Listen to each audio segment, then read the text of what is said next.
Hey, chap.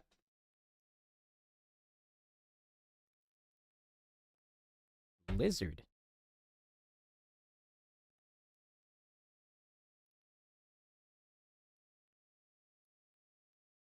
Lizard.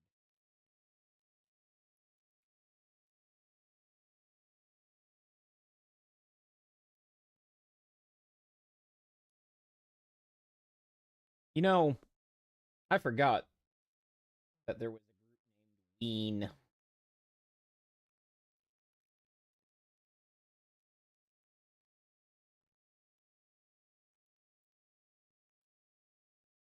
So, of course, right before stream, waifu loads me up with things I have to eat and drink, so I just scarfed down a couple of cookies so you didn't have to watch me mukbang or hear it.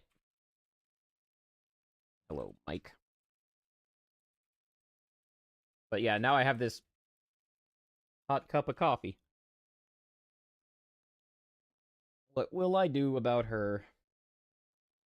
I pushed the stream back an hour.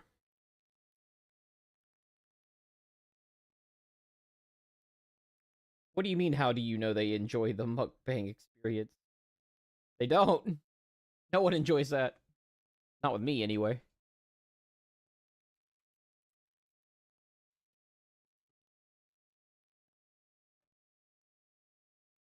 You know, if I was going to spend all night arguing with my wife, I wouldn't have had to stream. How y'all doing, chat? How's your week been? I really need to start doing this more than once a week. And I think we're definitely going to be sticking with the new time. That was a much better experience. Not getting home and just like rushing in here and turning the lights on and oh god, I forgot to plug this back in. Ew, fleshy.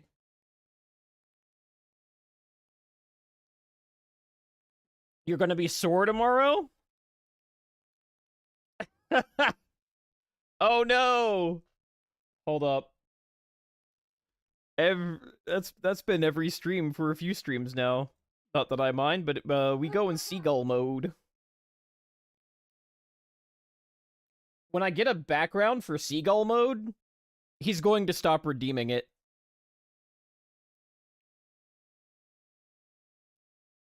It's going to happen that way.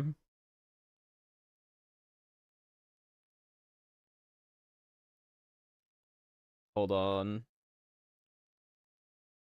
I gotta...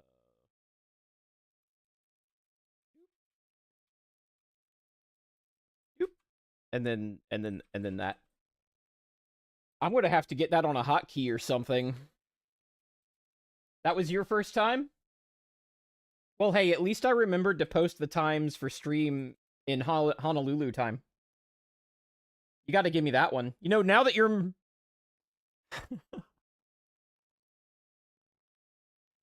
Never mind. I will refrain. He just wants to watch you on your doodle pad? Well, good, because we're talking about the CIA today. I'm sorry, Saru. I forgot for a second that we weren't in the server anymore. My bad.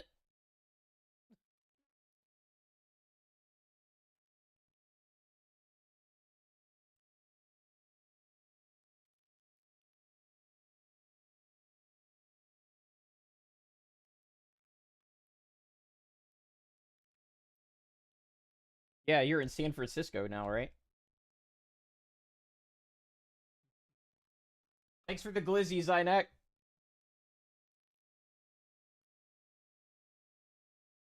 Oh, I was probably turned away from the mic there. Professional streamer, by the way. Gotta turn that a bit. There we go. No heavy shit. No heavy shit today.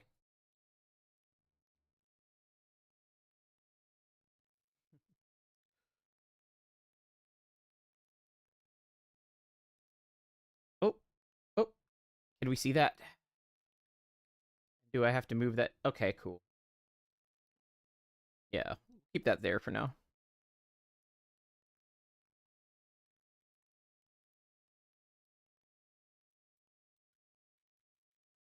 Yeah, you haven't, but, like, that was still a fuck up on my part. It's all good.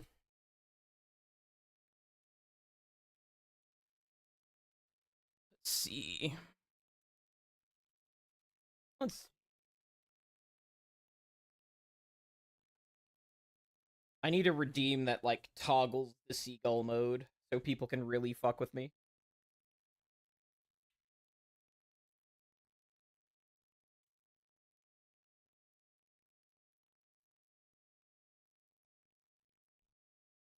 Anybody else have... Oh, yeah, I forgot. Lirio, why are you going to be sore? Do I want to know?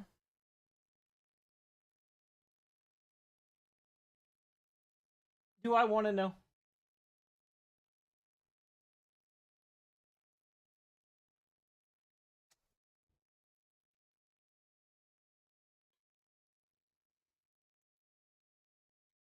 Oh, nice. That's why we monitor you. That's why we monitor you. That's not remotely centered. We're going to be talking about this today. Just a little bit. Was finishing exercises when you started? I mean, that is an exercise, isn't it?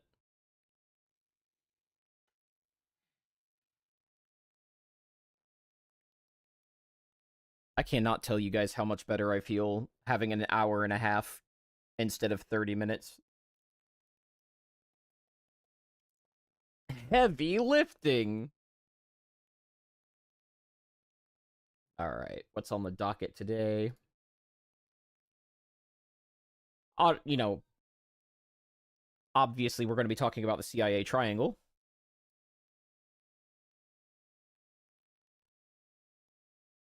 Do I have any stories this week? There was wrestling with my car. There was that. Everybody in my house is sick except me. That's also a thing. I always dodge it, though. I always dodge it. But yeah, I feel like I can actually, like, work on stream and add stuff between the time I get home and stream starts. Whereas before, if I didn't have stream completely prepped by the end of Thursday, it was just fucked. So there's that. That feels a lot nicer. Rip to my Euro bros, though. Rip those guys. This is why I need a second day. Probably needs to be on the weekend. So I can start earlier without the stress. And it should probably be Saturday. For domestic reasons. For domestic reasons, that ought to be Saturday. What you're saying is there's no excuse for scuff now? Yeah, now you can taunt me about that even harder than normal. Now you can really hold me to account, like not having enough emotes or not having sub badges. Now I'm liable for that.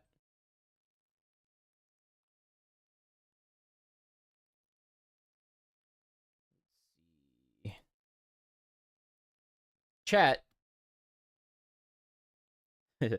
I don't have to explain this to some of you. Secrecy is exhausting. Nice. Hey, Plaus, what's up? Lead mod, best mod. Did you hear waifu? Did you hear her? She's offended.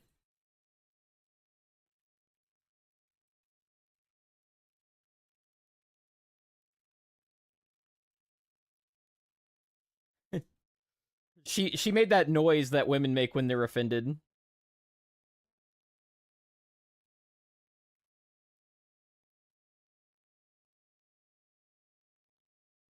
Choking on who? Coffee. Well, if you would stop trying to breathe the coffee, you wouldn't choke on it.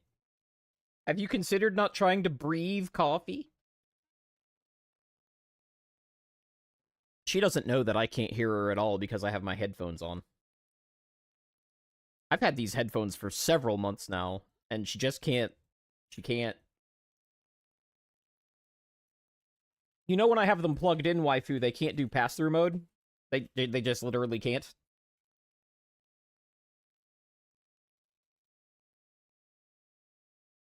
You know what, Plaus? You're right.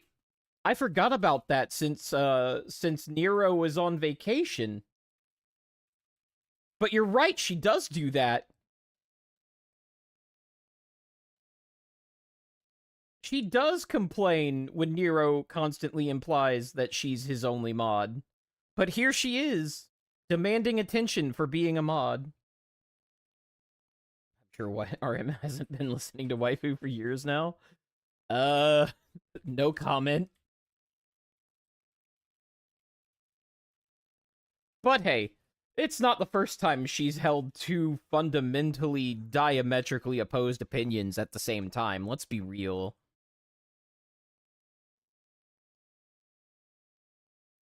Plaus is my alt, not yours. You're also the alt. right? God, you couldn't argue your way out of a paper bag, waifu.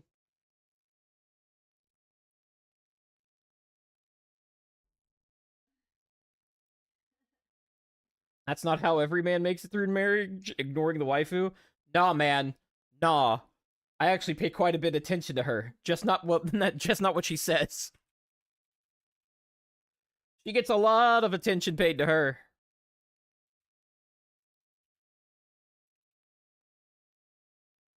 Welcome in, Omni. Tripping over my tongue there.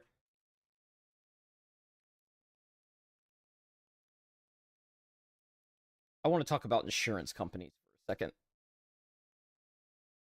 But first, I'm going to talk a little tiny bit about data integrity.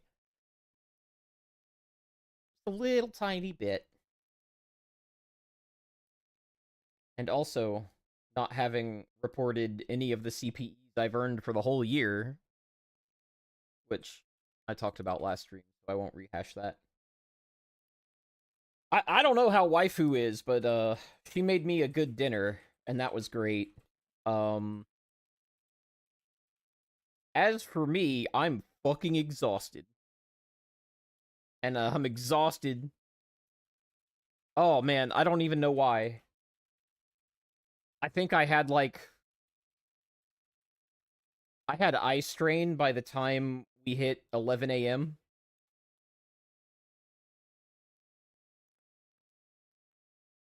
So that was bad. And I have had way too much caffeine today.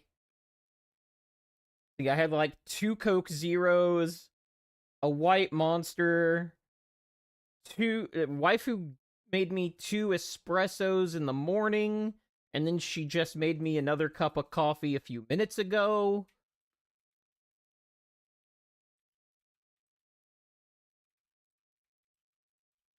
Why do I feel tired?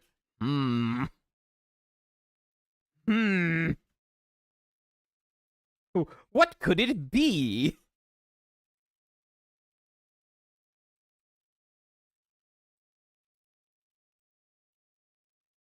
Could it be the after effects of pumping my body full of stimulants for months? Who knows?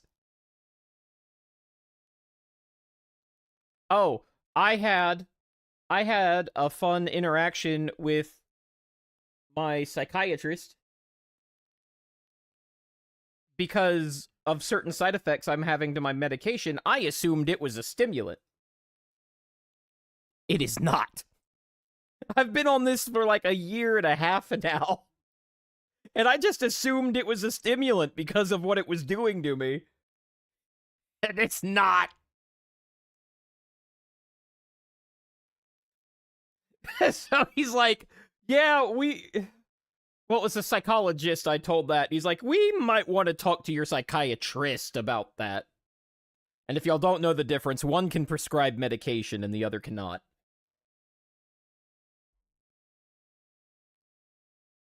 So yeah, I was like my skin was getting flushed. Well, it still kind of does. My skin gets flush.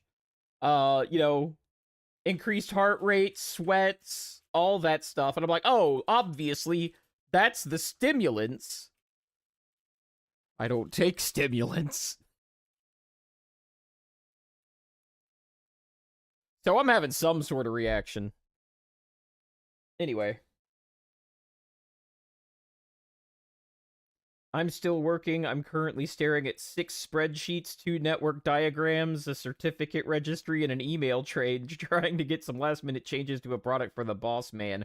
Hooray! Well, I hope the verbiage I gave you earlier this week helped. I hope that helped a little, because that sounds like... It doesn't sound like a lot, but it sounds annoying. It sounds really annoying. Like, it's a lot if you get distracted. But really, it's just annoying.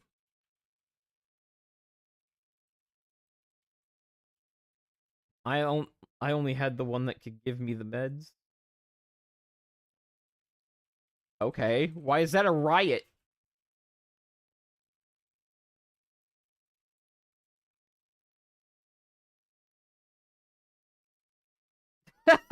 It was dumb as hell. Oh man, that tickles me pink that worked.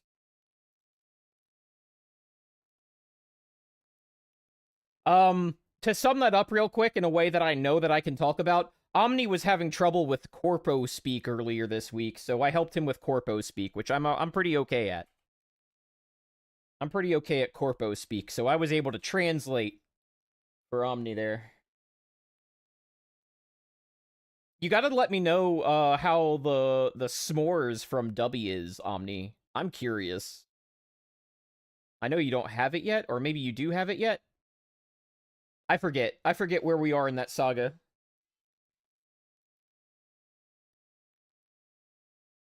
Anyway. CIA triangle. Oh, is it on the right side of the screen suddenly? Nope.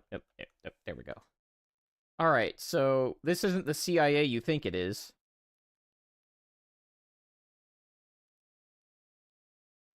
The C is for confidentiality.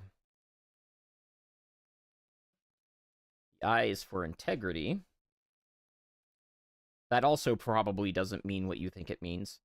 And the A is for asshole.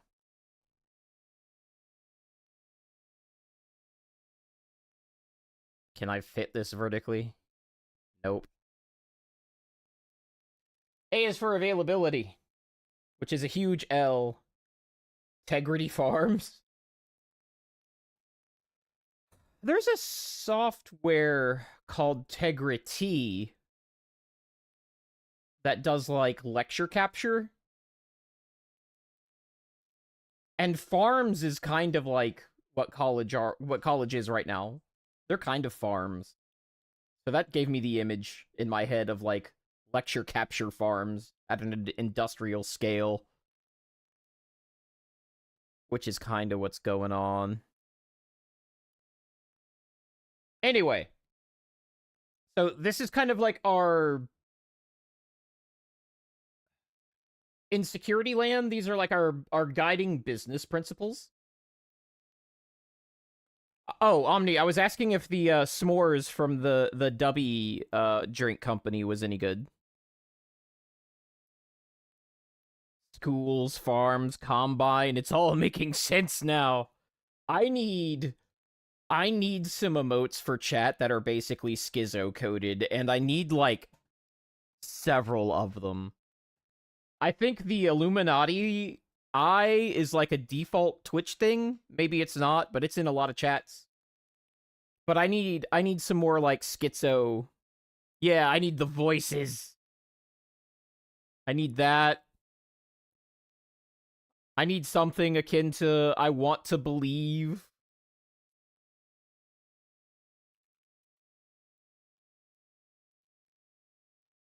Omni, didn't your brother have like... Didn't you get drink stuff from him? Insane cat. Yeah, we need the real schizo stuff.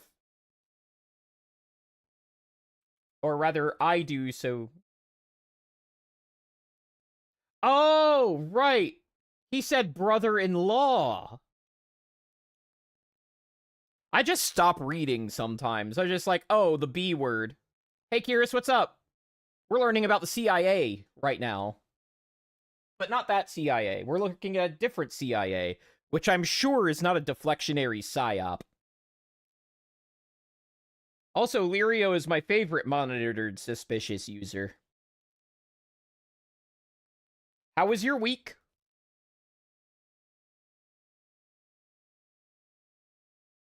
Oh, thanks, waifu. We love the voices.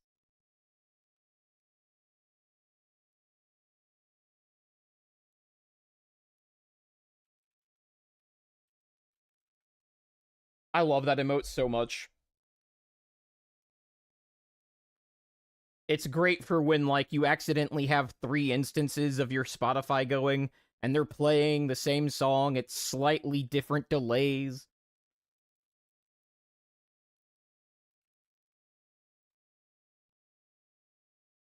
I'm not gonna bring your stream down. Oh, right! I read that in the... Yeah, I know how your week has been. Why did I ask? Fuck! I temporarily forgot. I was in streamer asks chat normal stuff mode, and I'm like, wait a minute.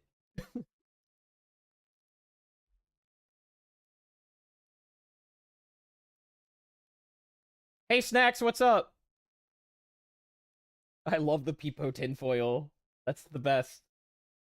Thank you, waifu, for adding emotes. And especially that they're schizo-coded like I wanted.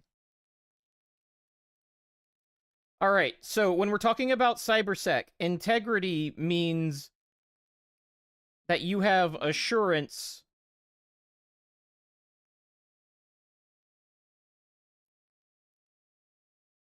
that a file is what it purports to be.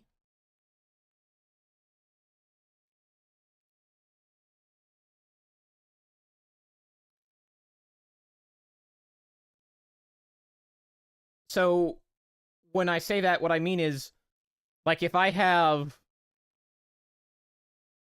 random DLL,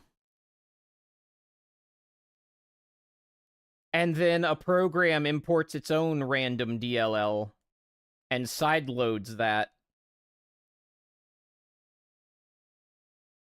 but you think it's using this one, that's an integrity issue?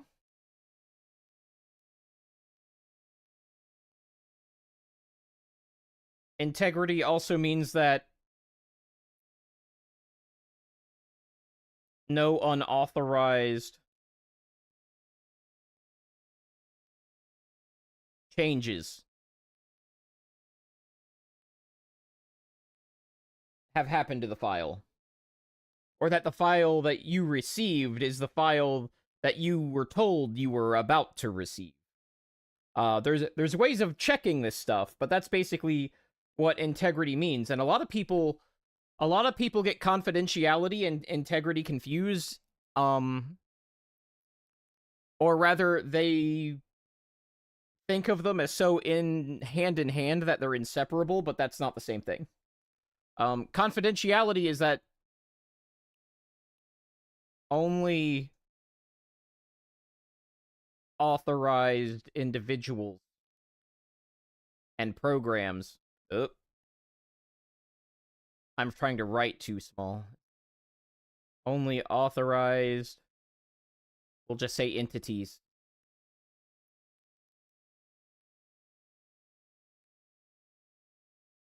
Come on. You can do it.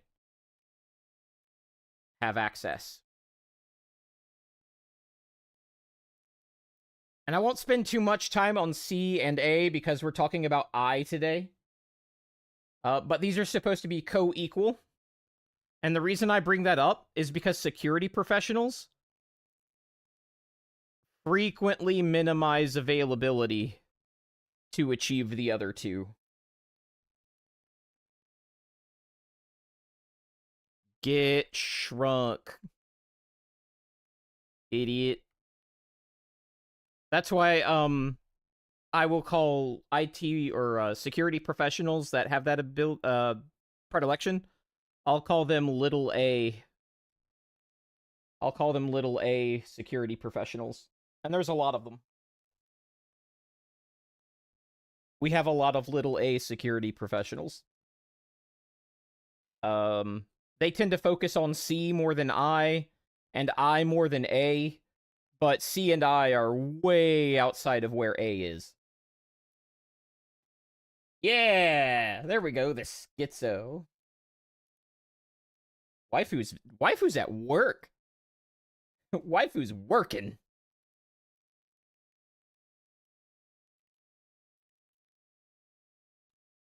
And the reason we're talking about that is so I can go into data integrity models. The most popular of which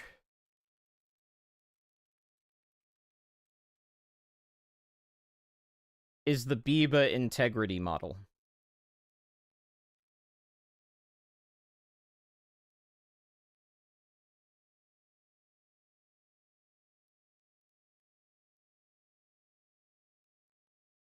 Security wants integrity, Corpo wants confidentiality, everyone else wants availability. Absolutely, Omni. Security tends to also want confidentiality, which is why the C is always the biggest, is because Corpo and security understand that confidentiality is important, and security understands that integrity is important, and everybody else is focused on availability, but they don't have decision-making powers, so it kind of goes by the wayside. If you put your services behind 3 layers of MFA, you are reducing the availability, and you're adding friction to the business process. And there's a lot of security professionals that, forget that. Oh, that one's really good, Waifu. That one's really good. That can be this channel's, like, rave emote. But, hold on. Waifu distracted me with shinies. Wait a minute. Let me check my OBS. Okay, I didn't fuck up there. You've actually been seeing what I've been doing. If you never connect it to the network, your device is secure. I wish that was still true. Though that is something that you can select when you're, like,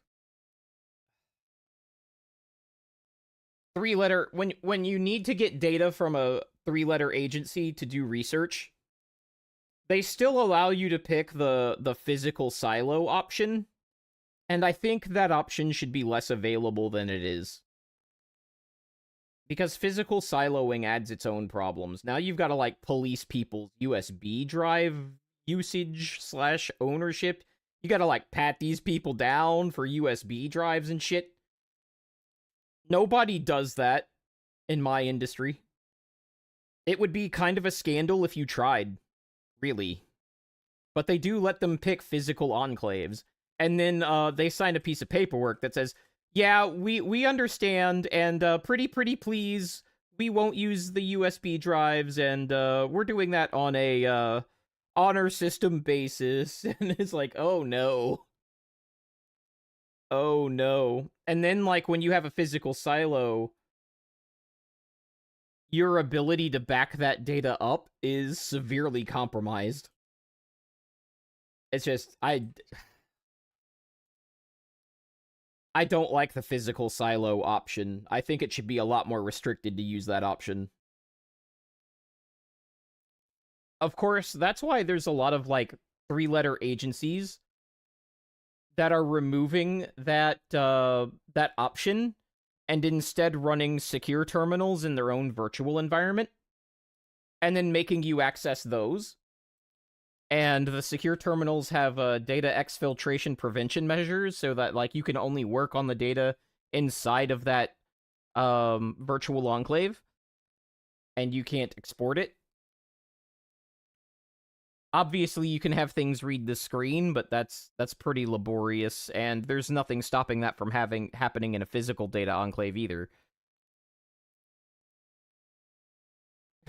Honestly, the amount of medical, governmental, energy, logistical systems that are running on XP should terrify everyone.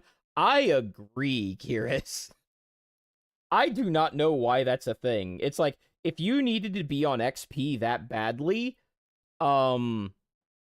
you need to be on Linux instead of XP, because I guarantee you, whatever you're running on XP can be run in Wine at this point. Or whatever emulator, honestly.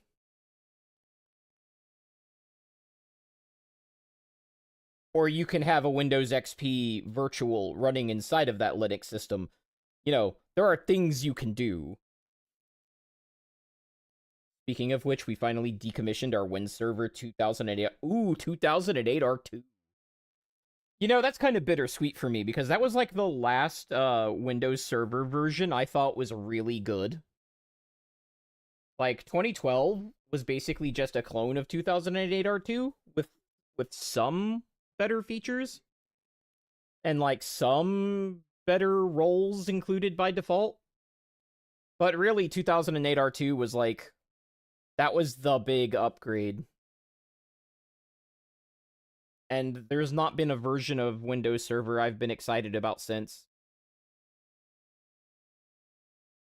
We had one we would not allow on the network because it was the only machine that would run that specific piece of medical equipment. Yeah, but the reason it's the only machine that would run that is because of, like, a proprietary piece of software that, for some reason, only runs in Windows XP and won't run in the Windows XP mode of, like, later Windows OSs. I guarantee you can run that in a Linux box with pass-through. It just requires some people that don't know what they're talking about to stop being scared. But that's not going to happen, because the people running those places are, like, permanently scared. That's why major hospitals are getting hacked at disgusting rates, is exactly what you're talking about.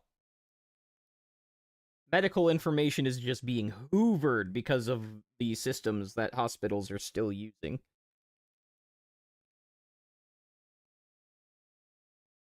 Yeah, well, a lot of hospitals are finding out the hard way that it's costing them money anyway.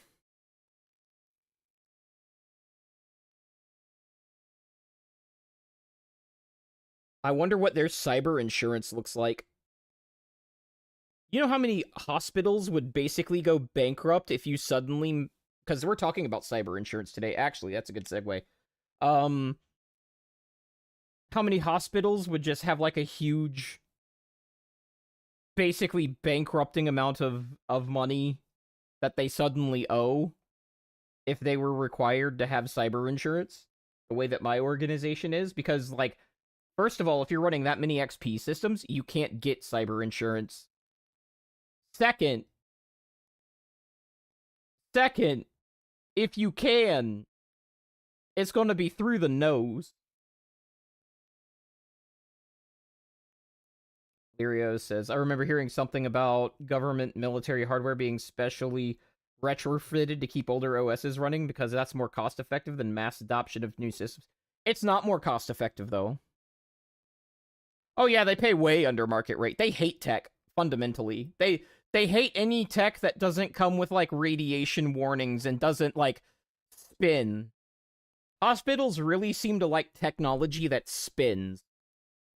So maybe if Windows 12 runs only on computers that have components that spin, like, very obviously, they'll do that.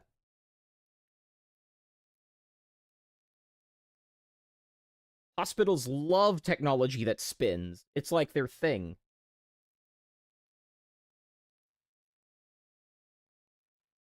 But yeah, to answer Lirio's question, it's not more cost effective. They're just literally afraid of migrating.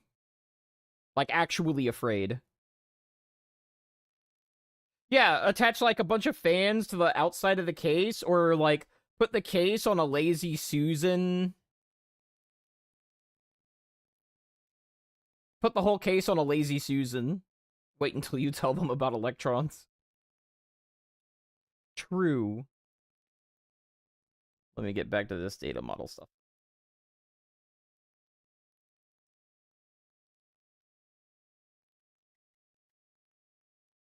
So the exceptions for the Biba model have implications that the things not mentioned are allowed. So the Biba model incorporates two basic things called the what was it? The simple integrity principle?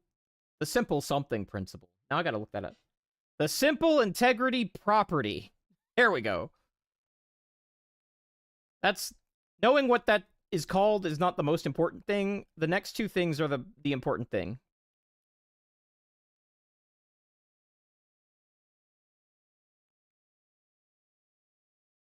No read down.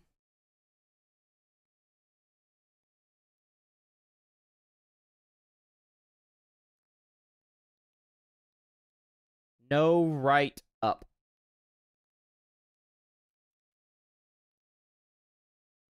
That should not have a hyphen.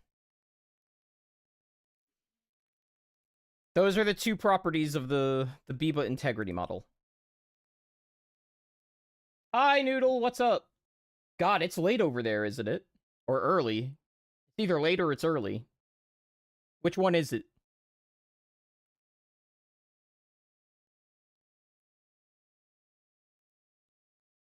RGB fans everywhere. Not that late. Okay. If you say so. I trust. So if I have, like... Because this model kind of throws people for a loop, because it's like the opposite of what they're used to, and that's because this isn't a confidentiality model. It is only an integrity model. So if I've got something down here in proprietary classification, I've got something here in confidential,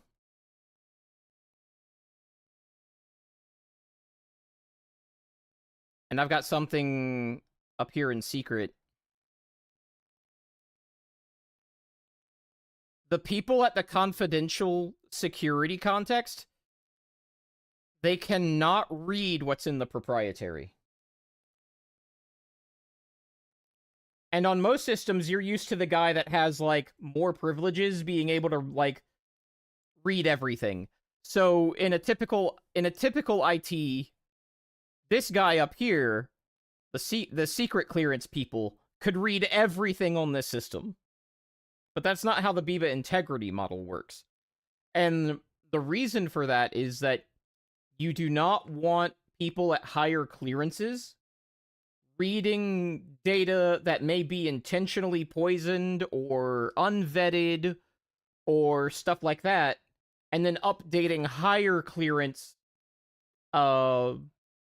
documents that are more accurate. Does that make sense? And I hope, and that's the exact same reason you can't write upwards in this model. That's the same thing. It's like bad data from a lower clearance cannot be pushed into a higher clearance zone.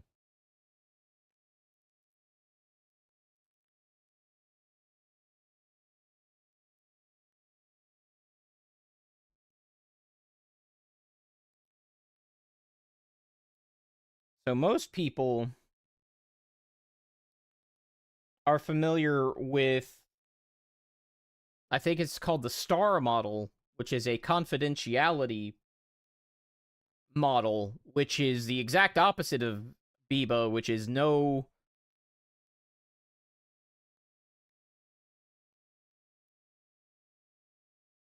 write down.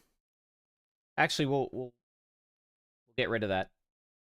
No write down, no read up.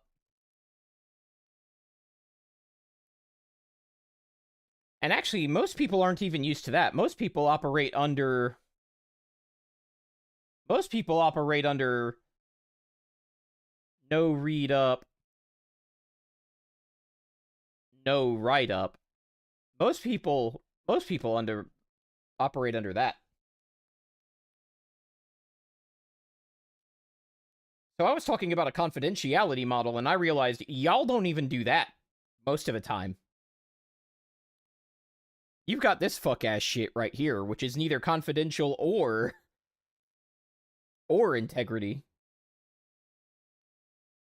Everybody at the top levels can read down and write down, which is bad, because if you can write down, you can take secret stuff, put them in the proprietary zone, suddenly it's leaked. Being able to write down is bad for confidentiality. But most file systems are configured for no read up, no write up, but read down and write down. Almost every office works that way.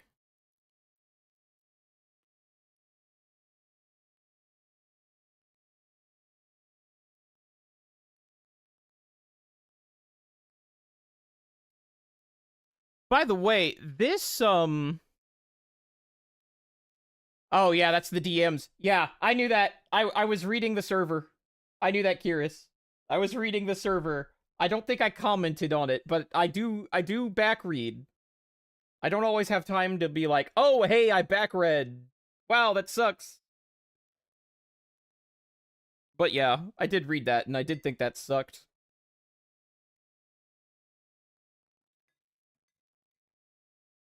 The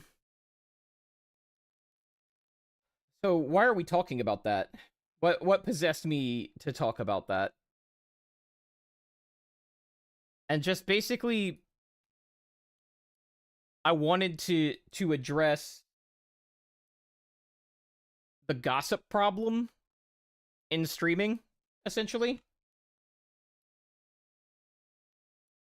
Because a lot of people don't know what these data integrity or confidentiality models even are,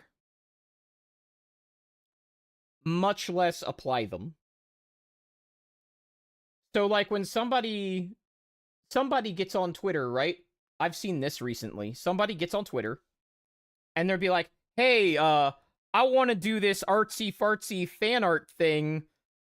Please send me your high definition models. Like, send me images of your models in high definition." They're totally not about to be stolen. That's a confidentiality issue.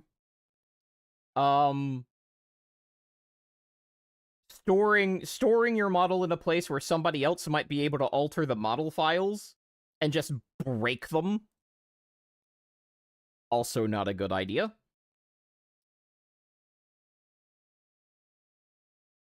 Backups are part of a data integrity scheme. Simply just, but you got to be able to detect that the integrity has changed or that it's been broken. We do that with hashes largely. And this is not the hash episode. I will not get into hashes, but at depth. But hashes are essentially a hashing algorithm that is not compromised. Is a digital thumbprint of a file, and you can compare that against what you have. Yeah, absolutely. And then you archive off the old one. Or maybe you keep the old one working. I don't know. But there should probably be, like, a number of versions behind where you archive those off. Oh! Something people might not know. I usually don't give... Usually my advice is generalized. And the reason that is because, like, specific security tips are very, very context dependent. So when people are like out and they're giving you like random, oh, this is a way to protect your identity and this is a way to protect from getting hacked, it's not, they're not taking your context into account because they can't. So I try to avoid doing that at all possible. But one thing I will warn you about is that offline SSD storage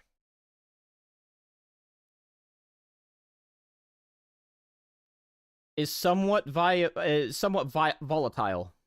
Sorry, can't speak.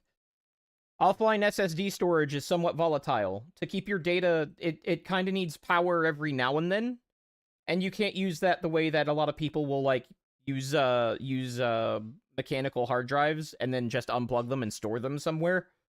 You actually can't treat SSDs that way. They do degrade much more quickly without power. Whereas magnetic disks are pretty stable without power being applied. So if you're going to archive something like to external storage or what we'll call cold storage,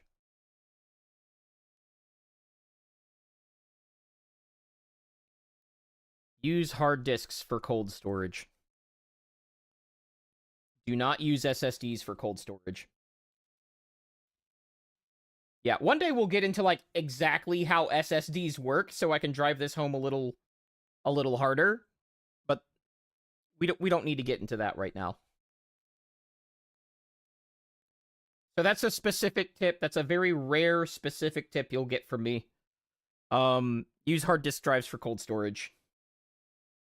Do not use SSDs. Soft serve disks and hard disk disks. Yeah. Absolutely. Oh yeah, especially now that there's a NAND flash crunch, HDDs are a lot cheaper per gigabyte.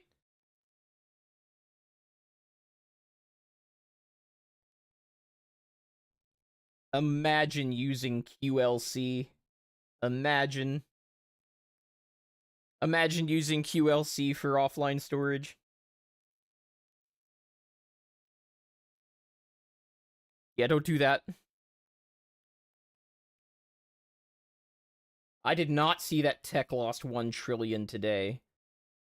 If I had to guess, it's because consumers can't buy anything. And AI companies are not posting the margins that they said they were going to. If I had to guess, those would be the driving factors.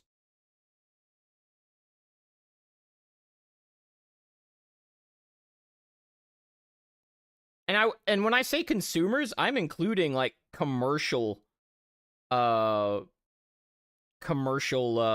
customers.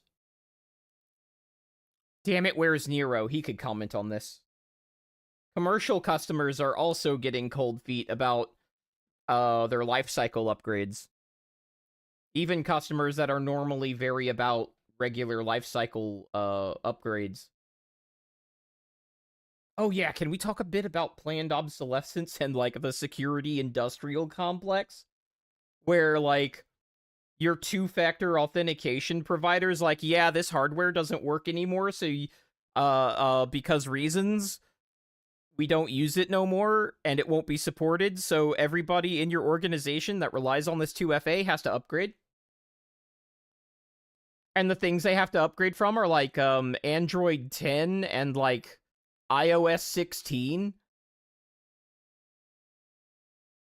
Yeah, Steam had to push back the Steam machine because of lack of RAM and SSDs. Yeah, that doesn't surprise me, especially at the approximately $1,000 price point. That fucked with them.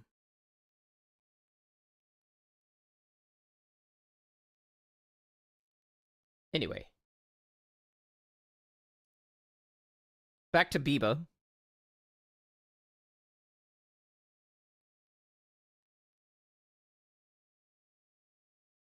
So, no write up. Oops. How does that apply to gossip? Let's take this scenario.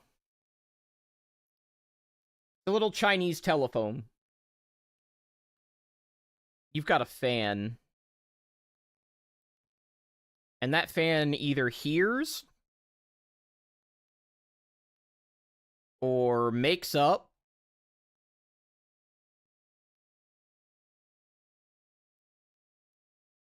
or yeah, where they either hear or they make up some really bad thing about another fan or another creator. They will pass that information to your moderator. And then that moderator will pass that information to you. So what is essentially happening here is that they're writing up. They're going from one lower level security context to a higher one. Now, if you're not stupid, you will see this for what this is. But usually the severity of the claim will knock out people's sense of well, it'll bypass their intelligence. The more salacious the claim is, the more likely this is to work, which is kind of funny because it usually also means that the more likely it is to be false. The more salacious claim is more likely to be false, but it's also more likely to take this path. And I see, like, it happens every so often that this will actually end up being not just a fan, but this can also happen with another content creator, because a content creator that is not you is as good as a fan as far as security context goes, so this is still a double write-up sort of situation. Or maybe they DM you directly. That's still a write-up situation as far as, like, security contexts go. But this is, like, the backbone of most, like, gossip-based streamer drama, is this pipeline right here.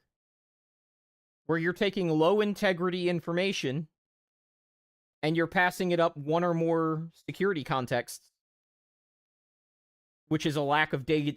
It's a lack of data integrity. This can also happen even if the claim is true over here, and then it passes through several social circles and becomes untrue. That's why we tell children to play the game of telephone when they're little, is to get them used to this idea, but they seem to all forget it by the time high school rolls around. And some of them never seem to, like, remember it.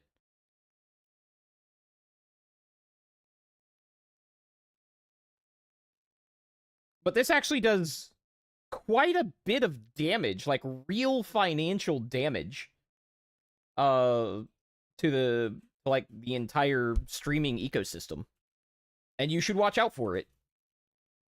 You should absolutely watch out for this. Like, if a moderator tells you, hey, this user is saying this about that user, just like, yeah, we don't handle that. Just stop that right there. Or if you get a DM from a viewer or a DM from another content creator and they're making accusations. Yeah, no. Nope. I went over gossip more thoroughly a few streams ago. And how to stop that from sucking. But this is another view of it through the data integrity model. This is actually one of the primary purposes of the data integrity model. Or this data integrity model.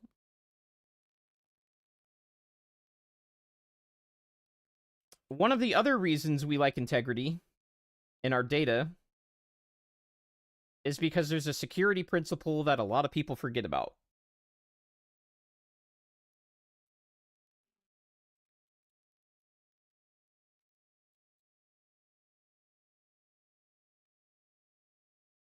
If you cannot verify that your data has integrity, what this allows people to do is what is called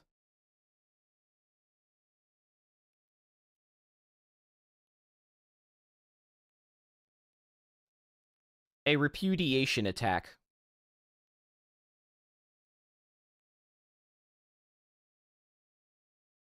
This is why basically all email is digitally signed. Accountability, ew. This is why, yeah, but this is why basically all email these days is digitally signed. Is for the purposes of non-repudiation.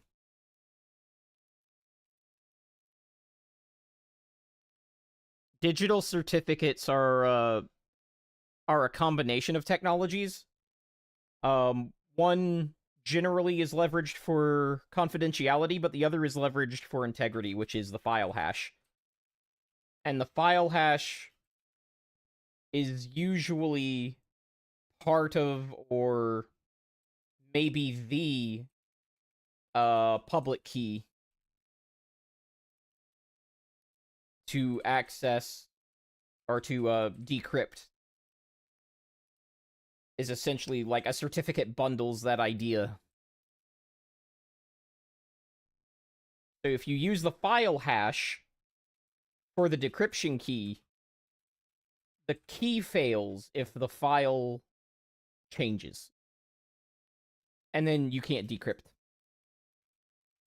Is basically how that works at a level simplified enough to be wrong. But you know, that's kind of how the model works.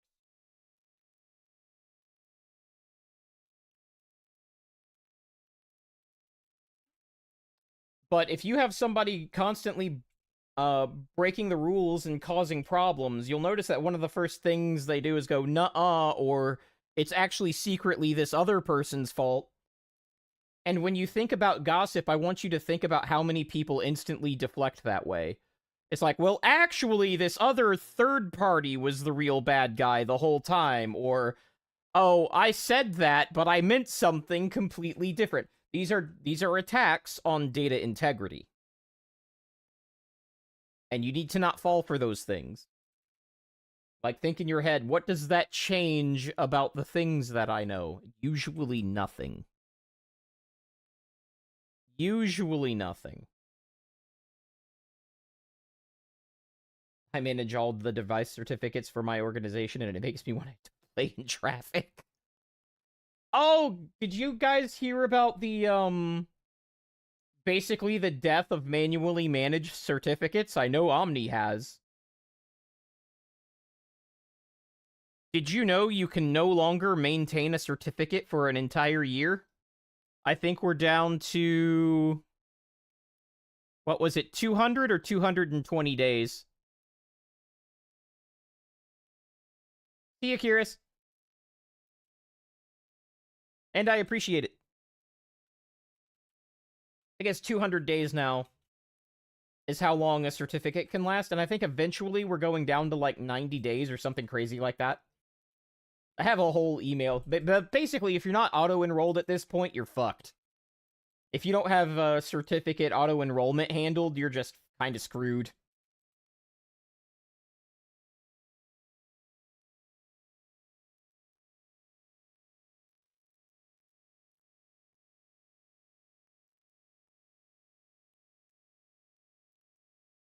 I'm sorry if I'm the bearer of heretofore unknown news, Omni.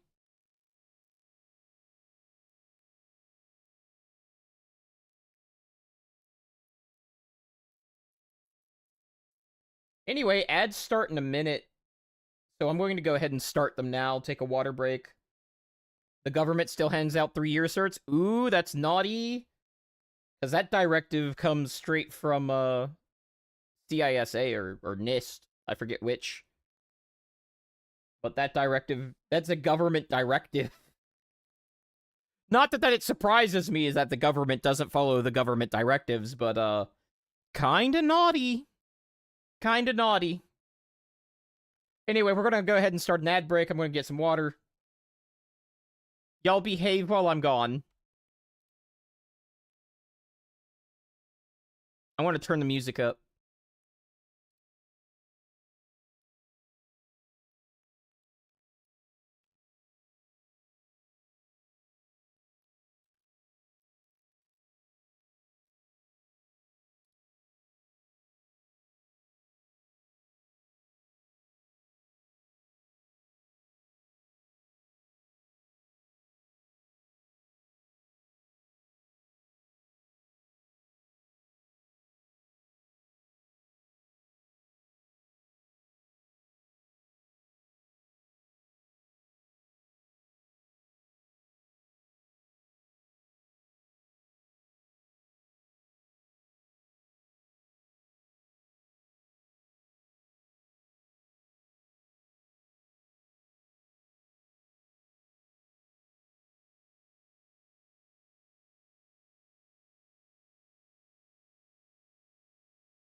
Bro, my coffee leapt out at me and burnt my arm.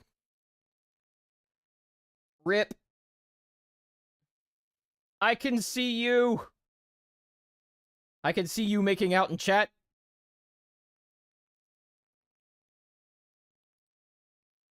I can see you making out in chat.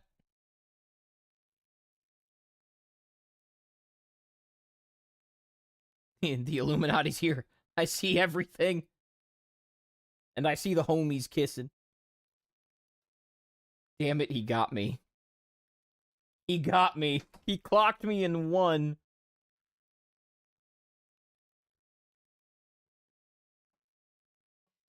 I do like to watch.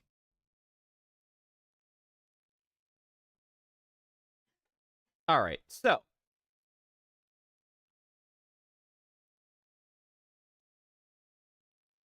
Let's see, we got non-repudiation, which I believe is one of the main jobs about not accountability, but data integrity, is to achieve non-repudiation. But you need a little more than the data integrity. Like, you also have to monitor changes. So things like the Biba model don't, like, that's not a catch-all for, like, oh, just follow the Biba model and your data will have integrity. Not quite how that works. It's a starting point. It's a starting principle. There are models that try to tackle both. Like containerization models will do confidentiality and integrity. Well, not containerization, compartmentalization, but that's kind of synonyms. But containerization in IT generally applies to stuff like Docker and container-based virtualization.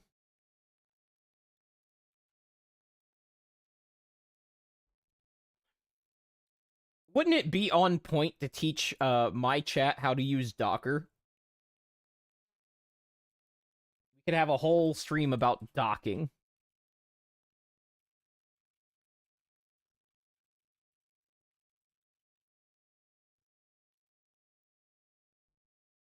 Oh, I got a Badoop. Who's Badoopening me midstream? It's waifu! I told you I couldn't talk about that now! Ree!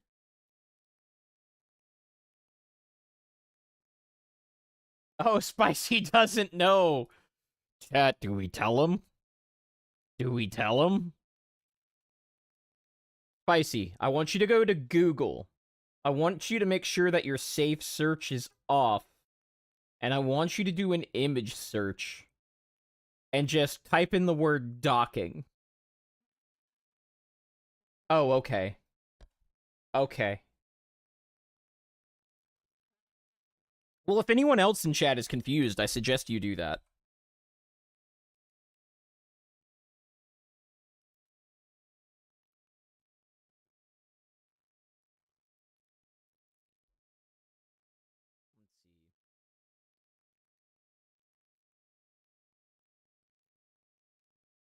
Oh my god, why do I have 6 notifications? Sorry, chat, I am getting distracted.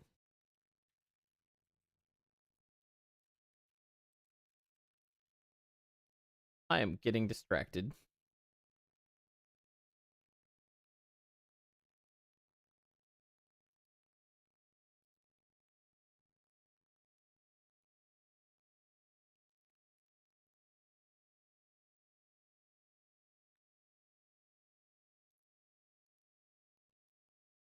Okay. Sorry about that.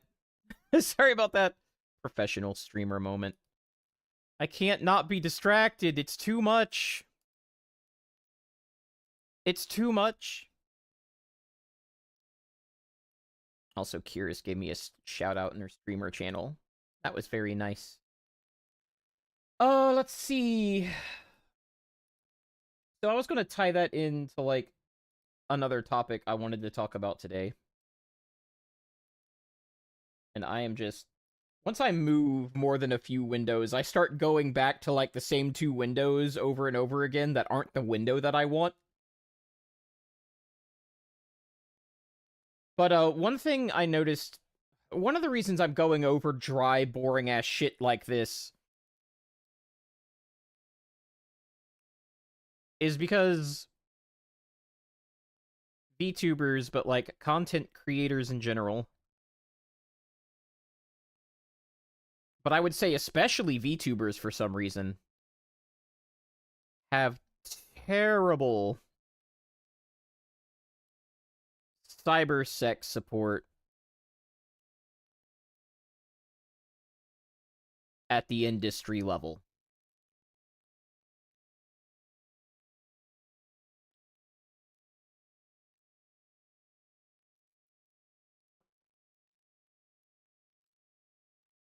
And to understand that, did I turn the music down? It doesn't sound like I did.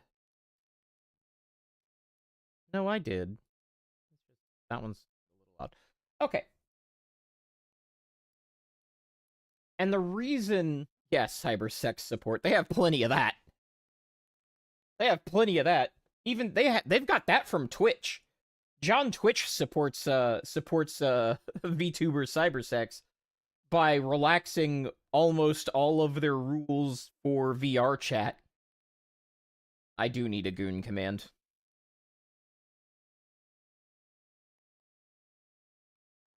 But basically saying that the entire guidelines don't apply to VR chat at all? Oh boy. Nope, it's just Jork. And I need to improve the Jork message, but I just wanted to have something there. Spicy, we are not using that last one. That one's never happening.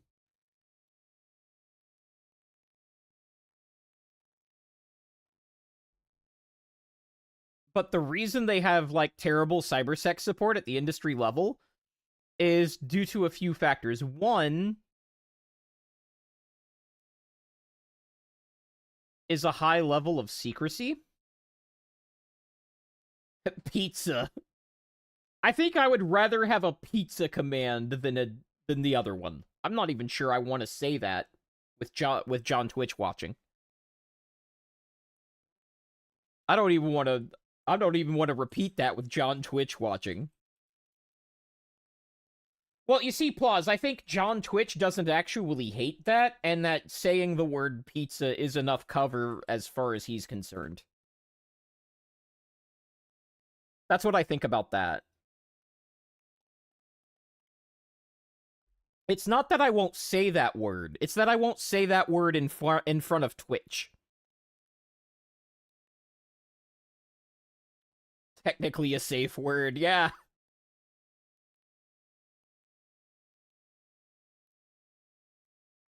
So there's a lot of secrecy at the industry level in VTubing and in content creation as a whole. Though I think in flesh tubing there's a lot less of that, if I'm being honest. I think flesh tubers like are more, and your CPE auditor. Yeah. I think flesh tubers are just like, they share info and techniques a little more readily than VTubers do. Just an observation of mine. Like, I don't know in FleshTuber land if editors are gatekept as hard, or artists are gatekept as hard, or any of that.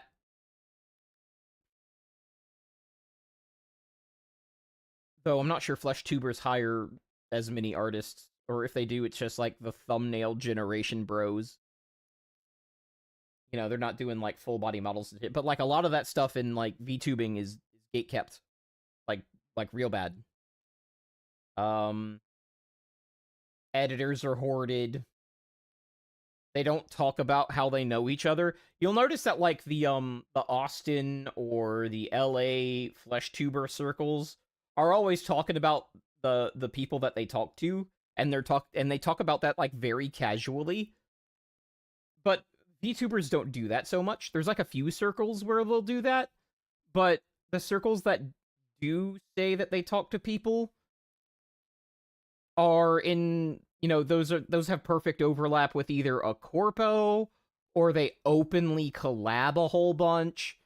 But VTubers will constantly talk about the secret chats that they're in that they're not allowed to talk about, but boy, you better watch out how much you like your Oshi, because she's really terrible, except for me, of course. You know, they're always saying shit like that. But, but what I mean in this specific case is that the industry does not, or doesn't seem to, from my perspective, based on the things that keep happening over and over in this industry, they don't share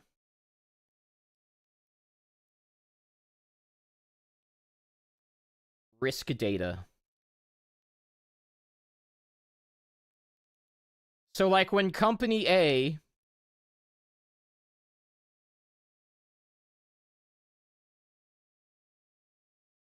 has a PR disaster,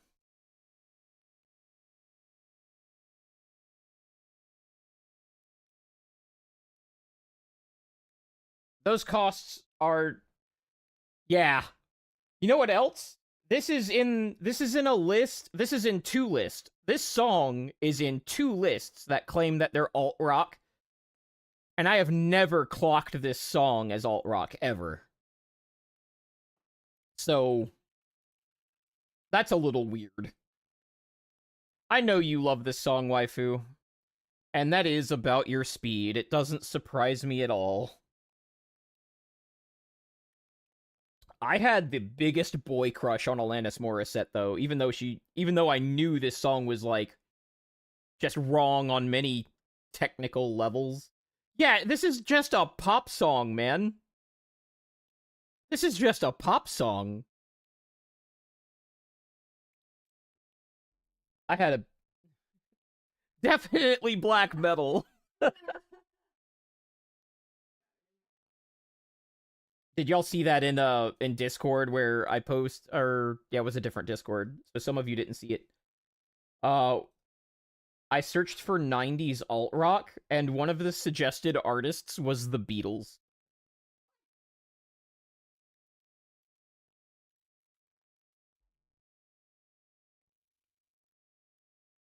But Company A will have a PR disaster, and that data never leaves. I'm yelling. That data never leaves Company A. Have you noticed that, like, a lot of these companies are not publicly traded? Not that I think that they should be. But for industries with high degrees of cybersecurity support, stuff like this is shared either because the insurance company collects it and creates risk profiles on it, or because they're publicly traded companies that have to disclose their financials at a level that would show this sort of thing. But usually it's insurance getting involved. Or they will run what is called a BIA, which is a business impact analysis. And at some level, they will have to quantify their risk in a dollar amount for a PR disaster so they can amortize that into some product that helps them mitigate that risk. That's why companies have PR firms. If you've ever, like, wondered what the net benefit of a PR firm is, it's that they did the BIA and they determined they could pay 10 people that mostly have bullshit jobs, because when those 10 people are really needed, they save the company money versus not hiring them. Now, natural inefficiencies in that process led to PR firms, so they don't have the PR people, like, in-house. They outsource that to a PR firm, which evens out the peaks and troughs in activity of the PR employees. But that's basically the calculation. VTuber Corps should not open. Hololive's talent bombing shows that. Yeah. Yeah, I'm actually not a fan of going public for most companies. Because I think the incentives are just wrong once you go public. But from a cybersecurity perspective, it does create a shared data pool that you can use to help you quantify your risks in certain areas that VTubers just seem to not have access to. So, like, in industry, you will have going public means more glizzies to gobble. Absolutely, it does. Oh, I know what you mean. You're absolutely right on that, Omni. But you could get the same thing done without going public by creating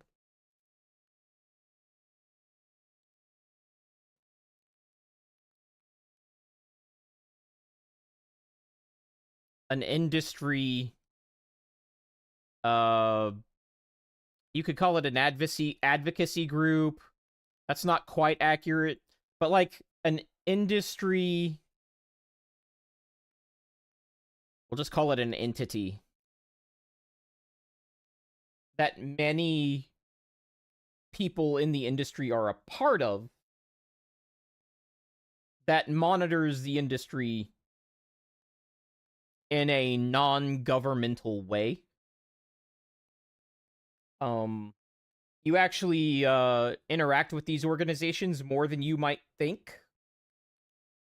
One of these organizations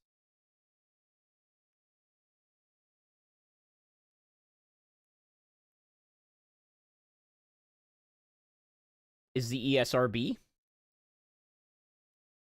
You might not like that organization exists. You might not like what they do, but the ESRB basically exists because during the Satanic Panic and a greater moral panic of the 90s, the industry was basically told, police yourself or we will do it, by the government. So they created the ESRB, which is also a lobbying organization. So we can't leave that out. The ESRB is many things.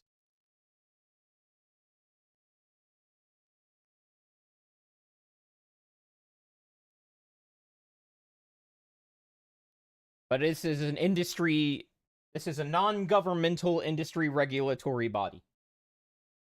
Yeah, not today, Satan. The ESRB is many things, but basically what it comes from is being a non-governmental industry regulatory body, essentially. And there's a few of these. I don't think this is a group, but it is enforced. PCI DSS, which is basically the standard that allows you to take payments via credit card. That is actually not a legal, or that's not a government legal entity. That was not created by a governmental regulation or a law or anything like that. That is an industry regulation. And as long as it keeps working, it will stay that way. And I think that's another one of those you either regulate this or these or we do kind of a threat. In the olden days, you would call this a trade guild. That would be one of the responsibilities of a trade guild.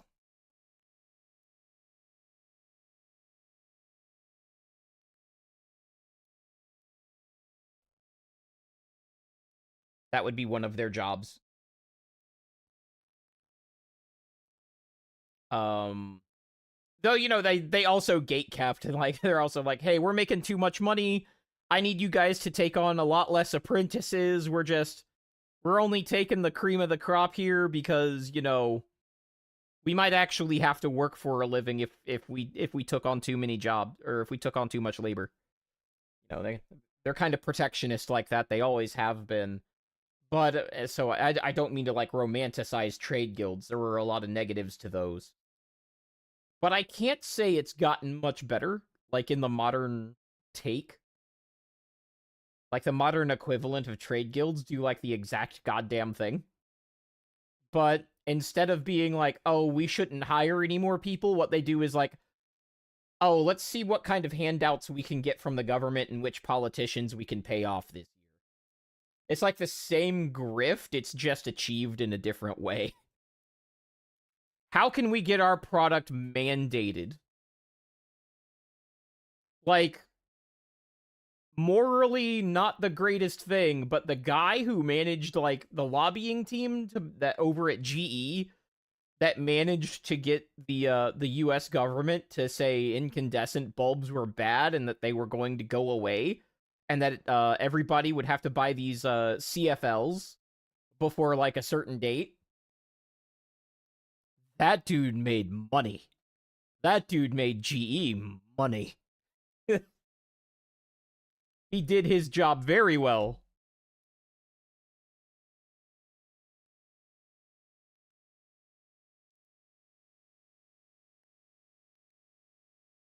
But yeah, I actually started working on a document today. I finally started it. And it might take me, because I decided to narrow the scope of this one a lot. But I'm just going to start dropping documentation because like not everybody can catch streams, obviously. So I'm going to make some documents that start covering these sort of things. Even though we have problems because we don't have the data.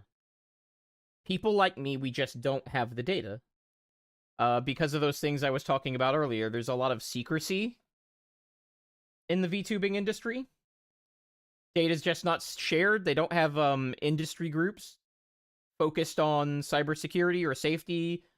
They don't have industry boards or oversight that would collect this sort of information. And they really lack insurers.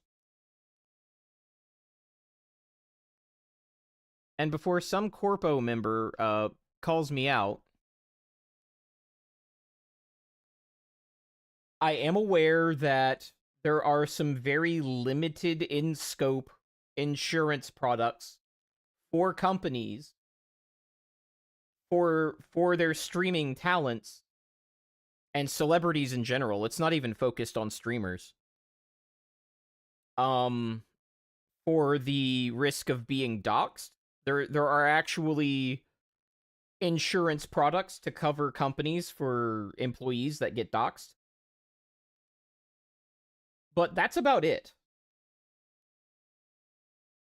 That's really the only kind of celebrity insurance that I could find that would even like remotely apply to a streamer, and you can't buy that on an individual level. I think the only plan I saw, even for the corporations, was from Aflac. And that's the only one I know about. And I know this is like a very poorly researched area.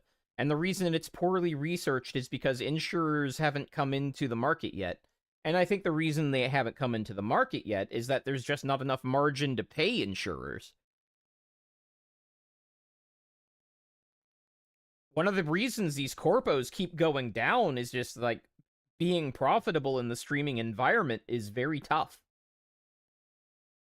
Because the platform's already taking a cut that you would normally take. I think that's the fundamental problem. Is like, you've got a few streamers that could make it regardless of whether they had a corpo or not. And then the platform that they operate on is already taking a cut. But the streamers at the bottom who could use your services the most do not make enough to warrant you making a profit. So you have to target the streamers that are like big enough to make you a profit, but they also have to give up like 20, 30, 35% of what they have left over from paying their platform already, and then give that to you, and then still feel like they're making enough money for the work they're doing. I just don't think that's... I don't think that's a stable model. I just don't think that works. Now, Cover does it, but Cover seems to be like the only stable organization, and I guess you could also say Niji Sanji, despite like everything they've been through, they're still around. Hi, Allie. What's up? I'm talking about how insurance companies are basically... Well, not insurance companies themselves. I'm basically talking about like why there's no Hello, beer. I'm basically talking about why there's no widespread cybersecurity support for the streaming industry. And it basically comes down to there's not enough money, there's not enough...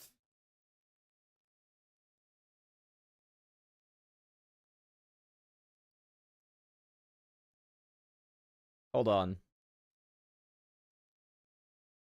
There's not enough cream to skim off the top of this milk to interest or to be able to pay the insurance industry. And most of CyberSec is insurance industry driven.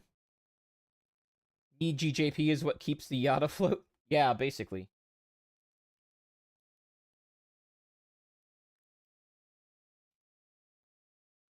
There's not enough of this for insurers to get involved. And like, I'm not sure I would be doing as much security hardening at my job without insurance company pressure.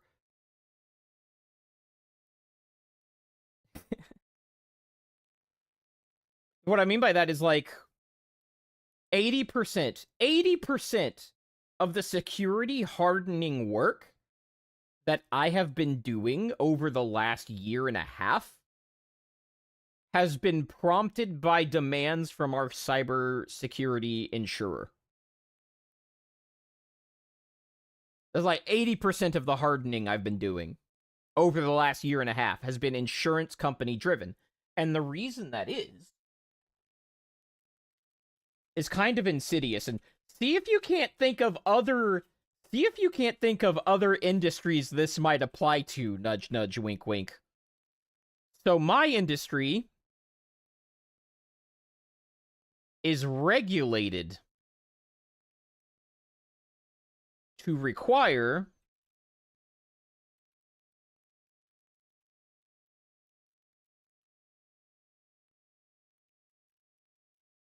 having cyber insurance.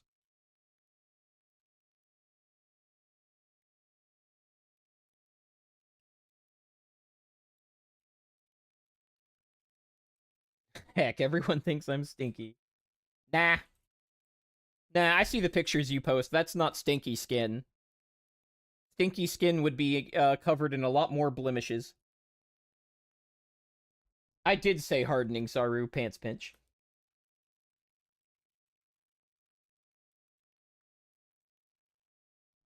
But my industry's regulated to require having cyber insurance. In fact, a lot of three-letter agencies, I would say all of them, actually, must have cybersecurity insurance. So what happens when insurance is mandated? Well, the insurers have started making the rules. You can't buy waifu soap anymore, but she might give it to you.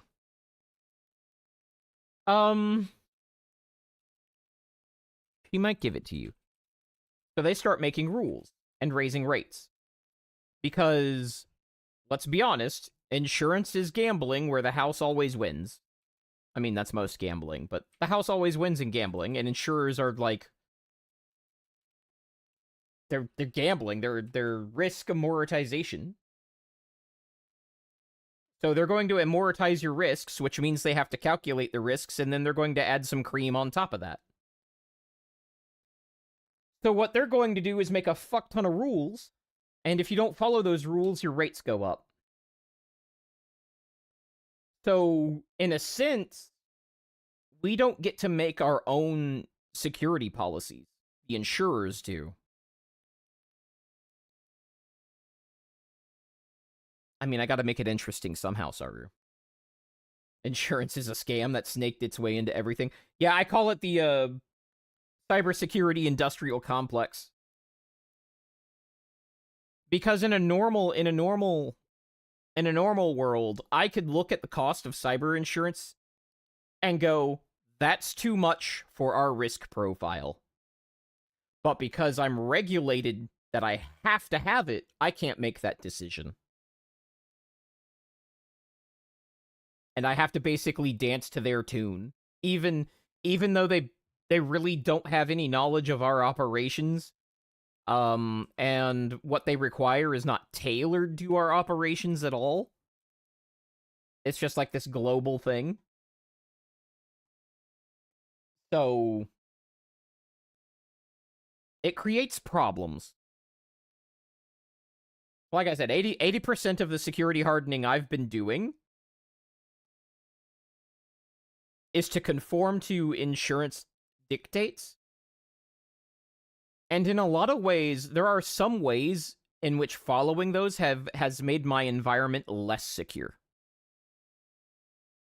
There are security controls I used to have that weren't compatible with security controls that I was required to have that were more effective than the ones that I was required to have. And I don't think that's uncommon in the industry.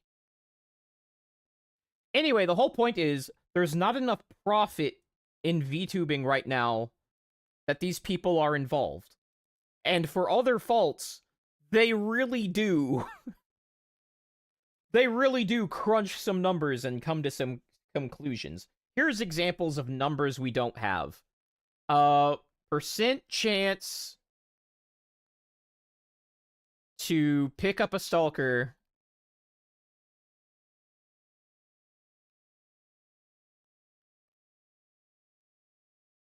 in 3 years. Or in 1 year. Pick a time frame. I guarantee you, if insurance companies were involved in VTubing, we would have that figure. 100% chance? I don't think so. In fact, the criminology researchers I talk to are of the opinion that you could change that chance by quite a bit by controlling what type of content you put out and what type of market you target. Because I've talked to criminologists about this. It's something that there's not a whole lot of papers on, specifically in that industry.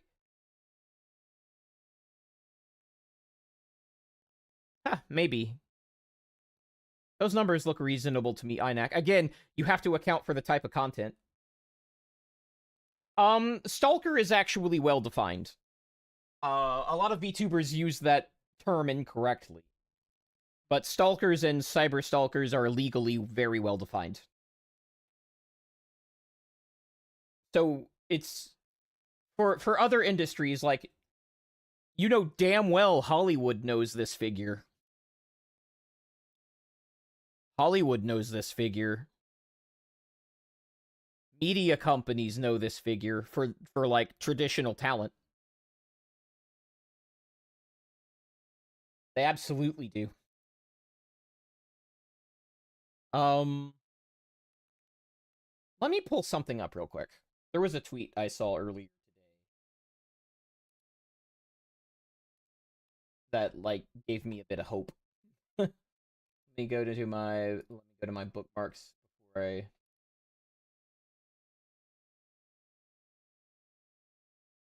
Okay, let me switch over to this. Do. Oop. First of all, super cute owl. Super cute owl.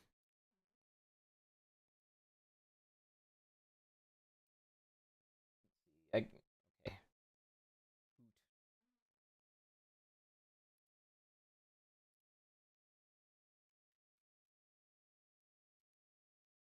children count as stalkers? They can if they fit the legal definition.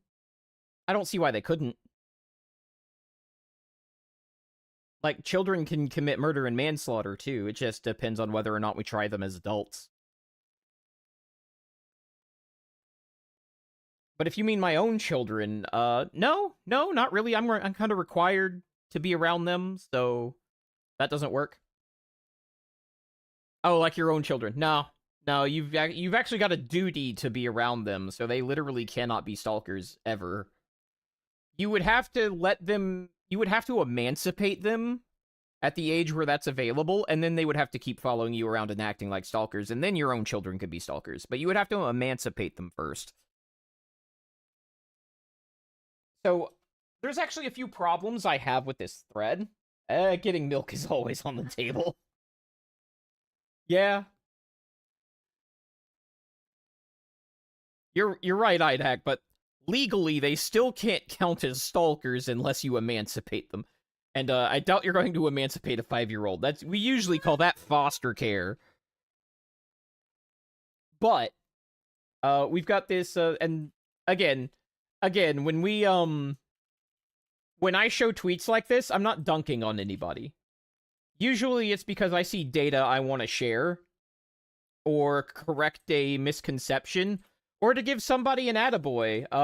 So I don't even know how to pronounce this, but I'm giving them an attaboy because I really like their take. But so this person called Noxus Hades says VTuber PSA, which is like, I'm tired of these kind of informational posts being put out in the ether that's Twitter.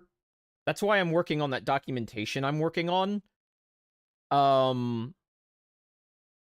This should not be stuff you have to, like, search social media to find out, or be part of a secret VTuber group to know, or get hired at a corpo to be aware of.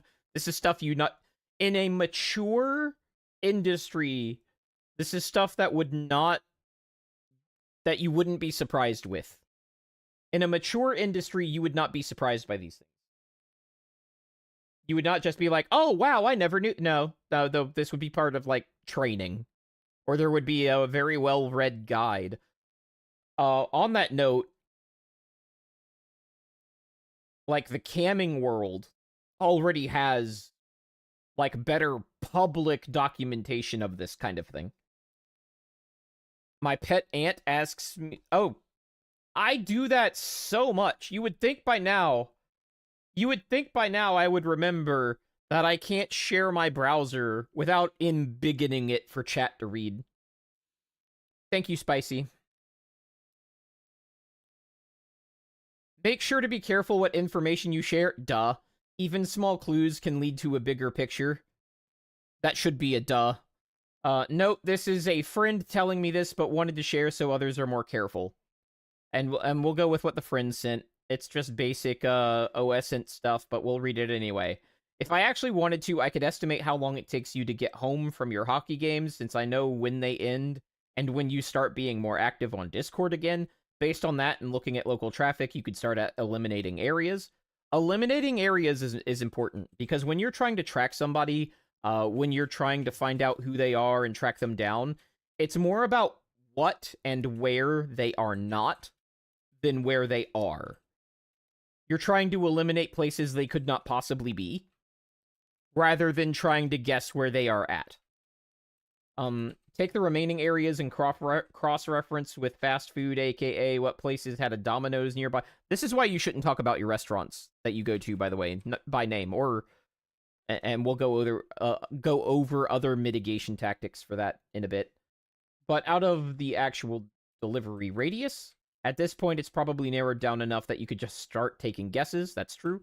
I could be wrong about it, since I haven't actually done this, and this don't know how many places are left over.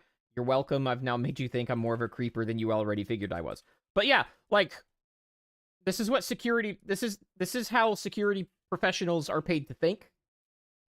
I don't know if this is a security professional, but this is, like, the right state of mind.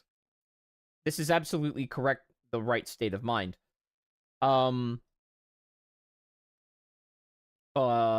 the person that responded to this that I really liked, and there's also like a retweet that I really liked, but we'll do this one first. This is the Attaboy. Despite this being insanely unlikely to happen to any of us, it does happen, and that is true. It is actually, population-wise, insanely unlikely to happen. A thing I like to say is that, like, stalkers seek your information.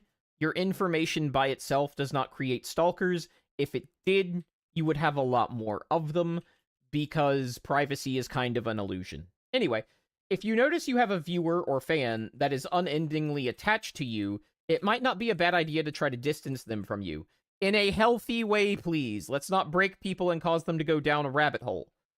Which is actually how you create a stalker in most cases. Now, you can't prevent that. You can't control people, like, all the time. But some people break stuff off in ways that actually make it worse. Yeah, the most simple bits of information give you away every time. Especially since Western VTubing, and I would say Western content creation in general, is a bit more about authenticity than it is in the East. So to create that authenticity, you tell personal stories, you talk about things you do. It's just a bigger deal in the West to come off as authentic. And that goes from VTubers to FleshTubers to cam girls. It's all the same in that regard. Is that authenticity is a huge draw. It's things that Western audiences want. Western audiences desire authenticity in their entertainers. At least at this point in time. Like, since about 2012. That's about that speed. Unless it's a chain restaurant. Even chain restaurants. Even something as ubiquitous as a Starbucks can track you down over time. Regional differences in the West are greater than in Japan, Korea. You know, I hadn't thought about that, but you're right. I did think about that in, like, the terms of another thing I wanted to bring up. I'm going to leave the cute owl up, actually. But there's a thing that I wanted to bring up that I kind of touched on yesterday. That the amount of viewers, actual viewers, not CCV, but viewers total to your content. Once that hits about 100,000, there's about a 16%, there's about a 16% chance under highly favorable rules to it not happening. There's a 16% chance that somebody knows you directly. Not within 1 degree of separation, but directly once you hit 100K. And that does not factor in stuff like social grouping. And an example of that is the last 4 VTubers, the last 4 in a row that I was a big fan of were all Florida girls. I'm a Florida man. I don't think that's random, and I did not know they were from Florida before I like this person. So there's probably a regional cultural difference that is causing a sense of familiarity that I find comfortable. The lesson you should take from that is that your audience is not randomly distributed. Yeah, Florida man pattern recognition. Your audience is not truly randomly distributed. If you stream at a time friendly to your time zone, you're going to bias your audience towards your time zone. So this 16% can actually grow quite considerably. That by the time you hit 100,000 viewers, that somebody knows you directly, and the more degrees of separation you add, the higher that goes, like exponentially, literally. Like if you add 1 degree of separation of that, it's almost guaranteed that by 100,000 somebody knows you. And then you take in other factors, like they don't have to know you. If you tell a story about, and like these are things I can't really quantify because they're not well studied. They're not statistically modeled very well, and there's not enough back-end data to like really statistically model them, which there would be if cybersecurity were taken seriously in the VTubing industry. But what's the chances? Like, these chances are based on the average person knowing 600 people. So maybe you're a real shut-in and you don't know 600 people. And when I say know 600 people, like, you know their name. You are acquainted. You're not friends. Friends tends to hover around 50 to 100. But people that you would know their name if you saw them, the average American knows about 600 people. That includes people that you're no longer connected to. So they're counting the names of people you remember from high school. If you have significantly less than that, these numbers go way, way, way, way down. But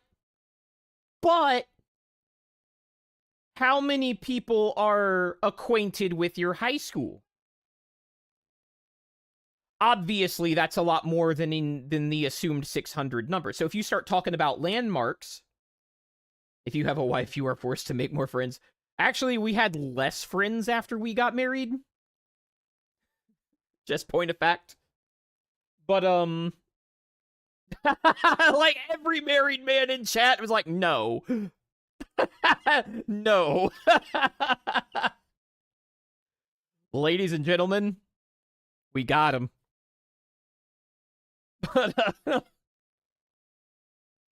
But if you start talking about landmarks, do the math on that.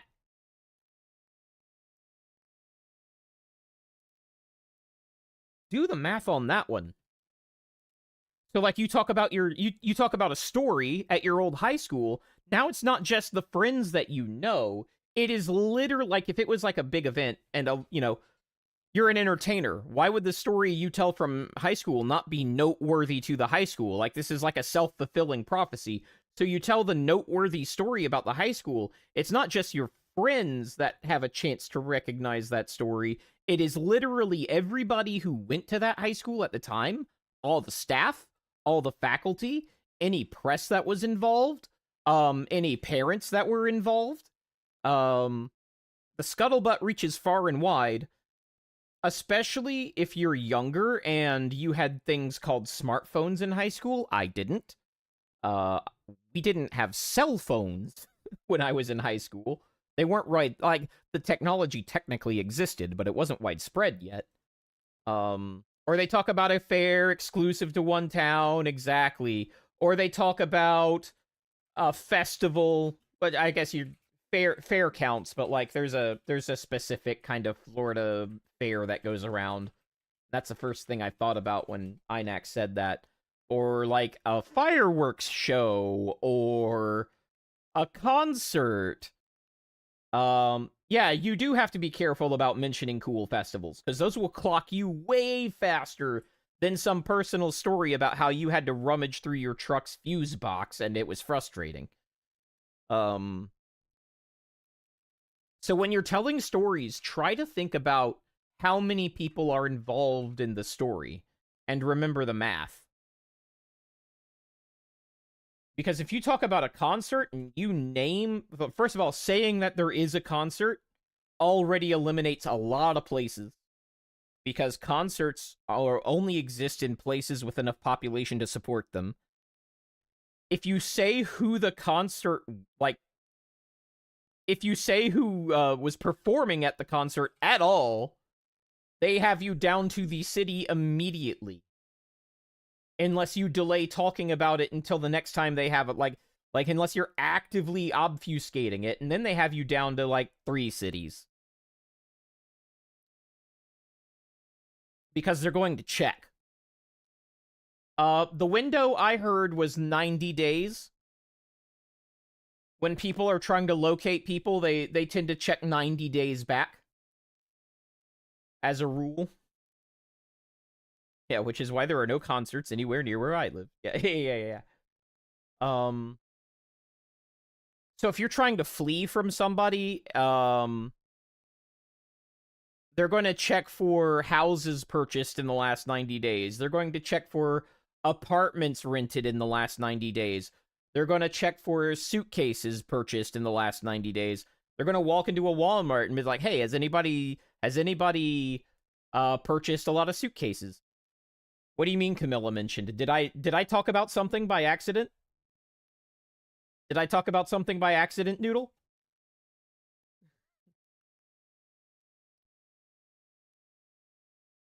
No. I'm confused then. Oh, you're talking about the situation of running from somebody. No, I'm talking about, like, if you're having to, like, escape an abusive ex, and you lived with that ex, you want to make that, if at all possible, a 90-day process. You want your major purchases to be more than 90 days old when you bail.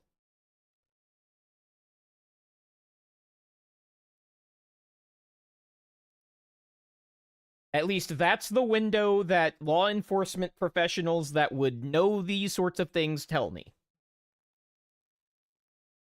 For EU, talking about how measurements are done, deciliters, centiliters, and milliliters are universal to every EU country. Yeah, exactly. But, like, it's other things, like, I went to a lake yesterday, and you would be surprised how much of the US does not actually have lakes. It's actually, there's a very large swath of it that does not have lakes big enough to do stuff on. It's actually a significant portion of the United States. I would not say it's a significant portion of the populated United States, but geographically, there's a lot of areas that lack those.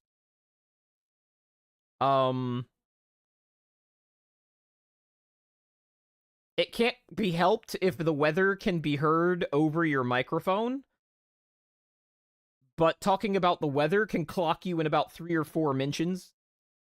Or ski resorts, yeah. Ski resorts narrows it down quite a bit. You might want to throw in deliberate lies about where you're going if you find that you have accidentally talked about something that you actually did. Yeah, beaches. Some people will even talk about obvious landmarks like the Seattle Space Needle or the St. Louis Archway. And they think they're being coy about it, but the description could only possibly match one thing.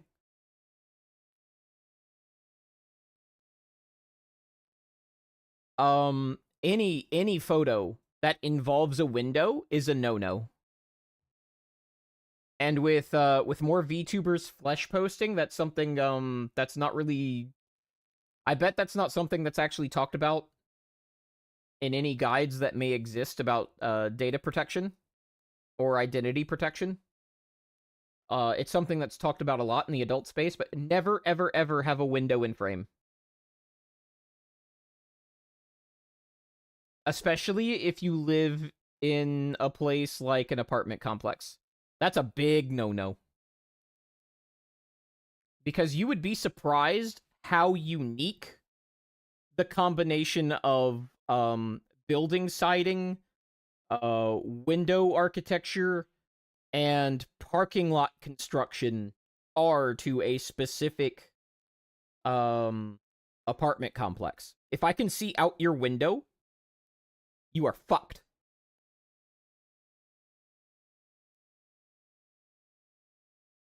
Bro, my Intel background that I've buried deep inside Twitch is every time a VTuber I know posts an IRL photo. Yeah. Door handles. Yeah. The problem with the parking lot and siding and window construction, though, is that those are things that you can verify from Google Earth.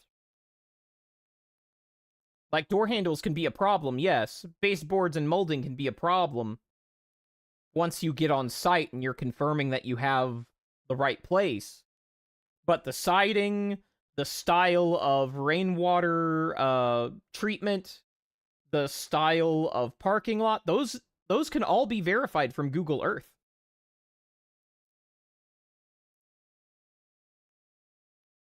And then you can correlate that. Like, never tell people how you travel and for how long. Never tell people, oh, I walked from my house to this place, because now I know I'm looking for this business within this proximity of an apartment complex. Like, never do that. Or, I took a 20-minute drive to this chain business. Okay, well, no, now that's very easy to correlate. And getting me into the general area comes from the other details that you don't think are important, like the weather. Getting it to where I can use your window to really track you down is a matter of you mentioned the weather twice accurately. Because you're only going to talk about noteworthy weather. I never see VTubers or entertainers talk about boring weather. They talk about the weather when it's inclement. And that's a very, very tiny portion of the planet. Moreover, I can go, where is this not happening? And I can scratch all of those places, usually 30... Ad jail. Alright. We'll take a little break. We'll take a little break. Just a tiny one.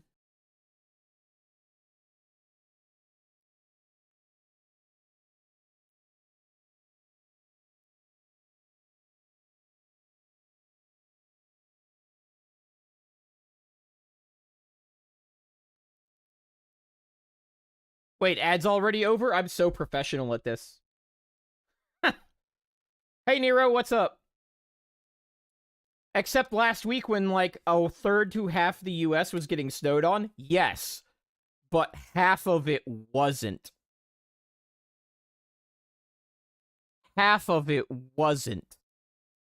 And tracking you down is about where you're not. You were handling like 400 pounds of meat? Man, you don't have to tell people what we get up to while I'm on break.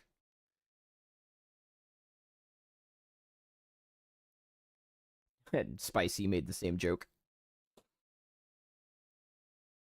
But you were done with her? Damn, Lirio.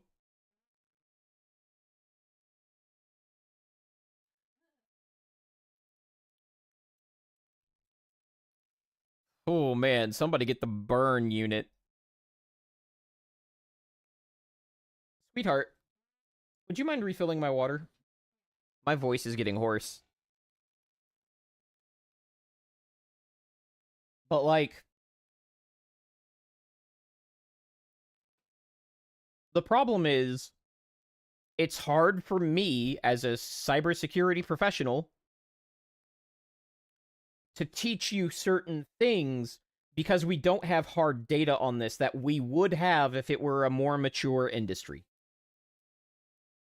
We have things called like the management maturity model or the management maturity index that kind of tells us how mature an industry is or even a specific unit of a business is based on certain metrics. And VTubers are like, they're right at the bottom, which is the ad hoc management maturity level. Even VTubers and corpos, a lot of the corpos are still at the ad hoc level. It just blows my mind.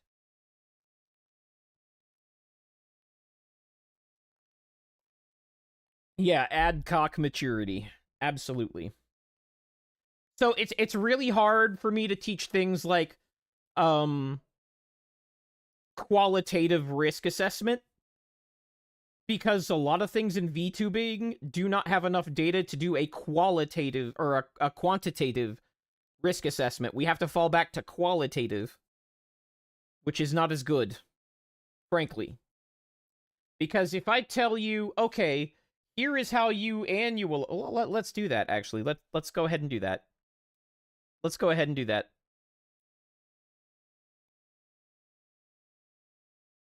Let me bring up let me bring Clip Studio back. Hawk Tua. What's the Jesus for? Jesus. Reminds me of that that clip with the broom in the ass and the face painted on it. The lady trapped in the snake.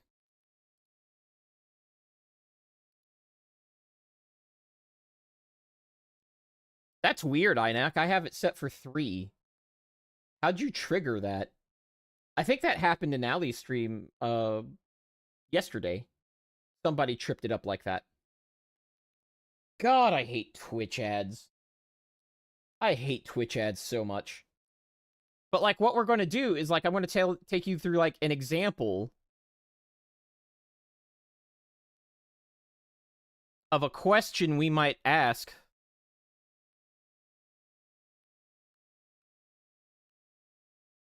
of quantitative risk assessment.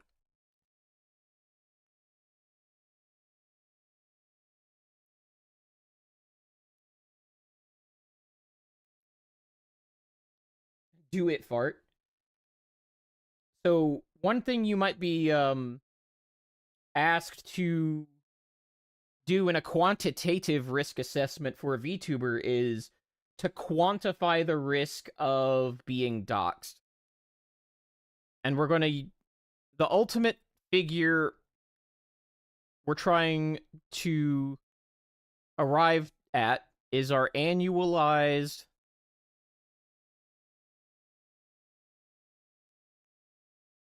loss expectancy.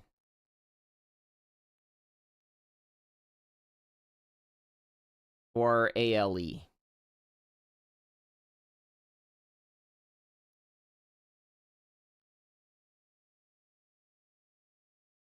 Hold on, I'm doing a little joke here.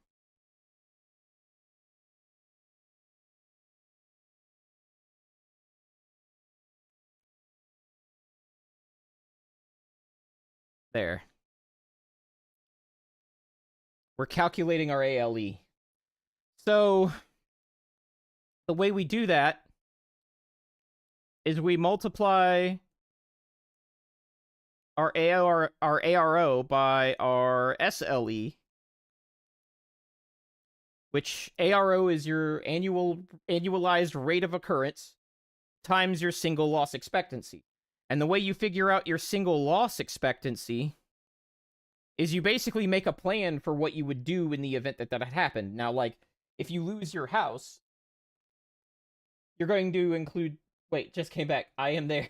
Yeah, so, I'm illustrating why not having industry-wide data is bad. And what I'm trying to do is to attempt a quantitative risk assessment for the risk of being doxxed, to show why not having this data is bad. And the way we do that is by calculating our annualized loss expectancy, which is shortened to ALE. So I put your eyeball next to it because ALE. So you do your... Mom, look, I'm... Yeah, but you're on TV a lot. And when it's on your channel, it's a lot cuter. Anyway, so you take your annualized rate of occurrence multiplied by your single loss expectancy. So if your plan for being doxxed is to, like, move to another apartment, you can do stuff like calculate, okay, if I break the lease early, it's gonna cost me this. And then signing a lease at a new place is gonna cost me this. You can even pick out a place ahead of time. New lease. You can take the travel expense. These are stuff you can figure out on your own. And on and on and on. And this would be a quantitative risk assessment. The problem here is when I'm trying to calculate the ARO. If I can't calculate the average amount of times you will be doxxed in 1 year, because I lack industry stats, we are stuck. And we don't have those industry stats. Again, due to the fact that corpos are not as popular in the West.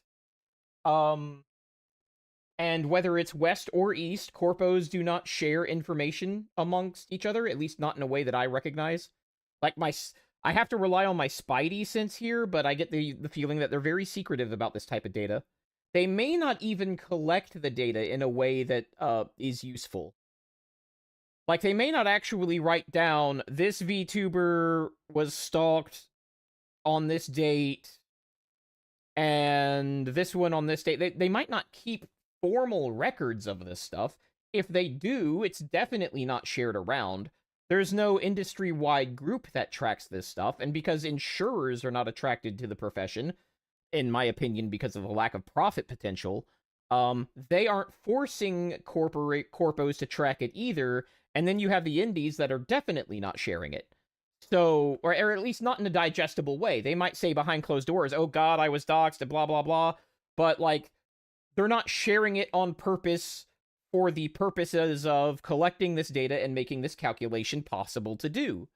So what you have instead is what is essentially the feelings-based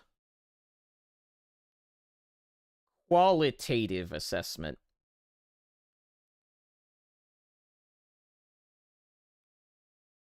And that's basically a Punnett square. We just have, like, a little cute grid of, like, what the risk is and how likely we feel it will happen. Actually, impact is over here. And, like, likelihood is over here. So if we're doing this for doxing, you could say that maybe the rarity goes up as you go this way, and the impact goes up as you go this way. So it would be, perhaps you would hope,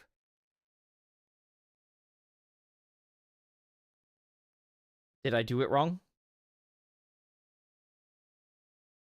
Oh, cool. Yeah. Qualitative. That took me a second.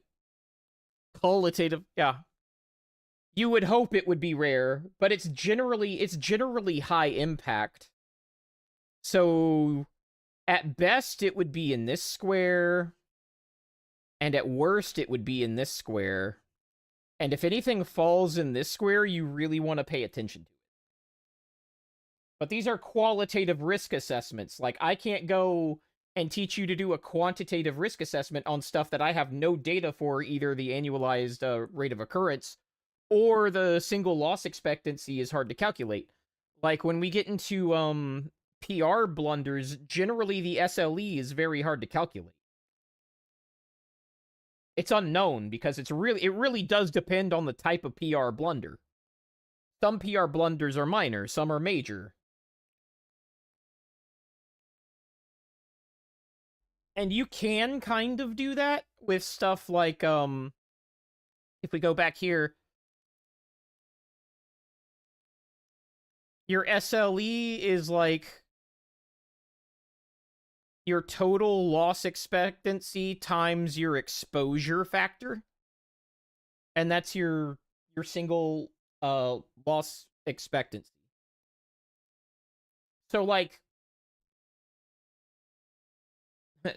yeah, oh, yeah, you bet, Nero. Some PR blunders are minors. Roblox had one of those. Discord is, they have PR blunders that are minors. But Roblox definitely has them.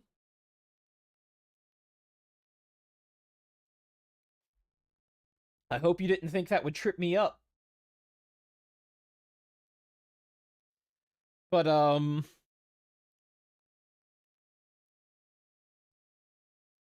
yeah, you just multiply by your exposure factor. So, where stuff like this is easy is where we have stuff like, okay, let's calculate our quantitative risk for a 200-year flood.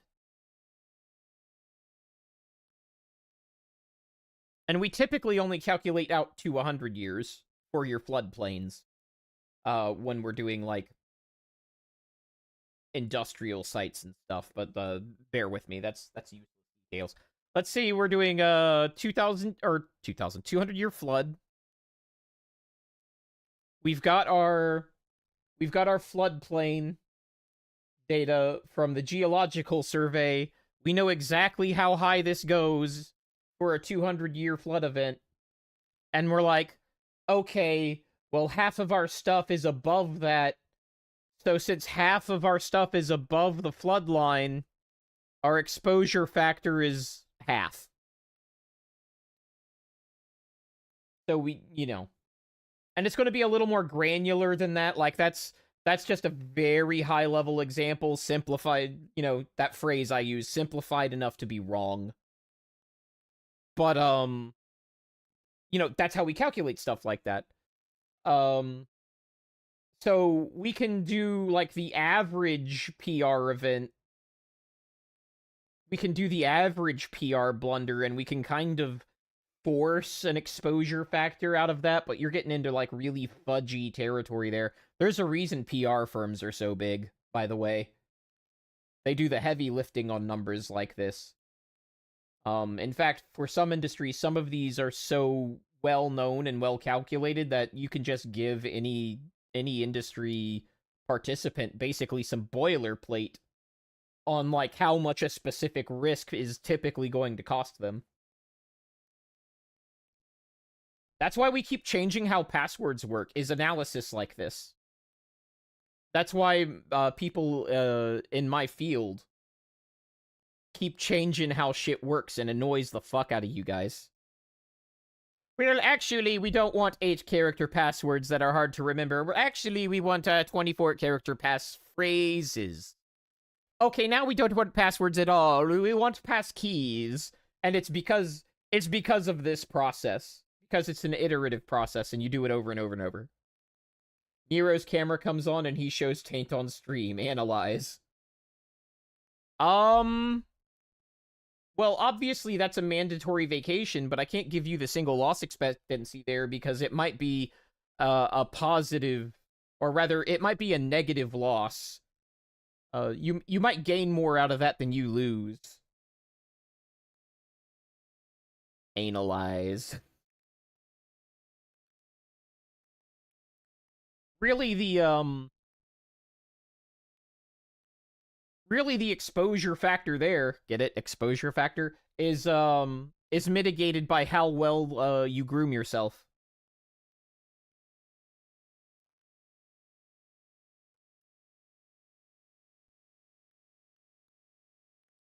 Well, you can also calculate loss of future gains as a loss as well. And there are instances in PR where you can kind of calculate that. That's basically the career over calculation. But you can put it in terms of money so that people who only see dollar bills, like CEOs, can understand what the fuck you're talking about. One of the reasons we really like quantitative risk assessment is because I can put a quantitative risk assessment in front of a CEO, and he sees big red number if we don't put in compensating controls. Yeah, investors too. We could go, hey, look, dollar signs, and then suddenly they care. They're like, wow, that's going to cost us a lot. How many people should we fire to make up for that? That's usually their solution. It's not, let's put the compensating controls in. It's like, how many people do we fire to just make that a net write-off?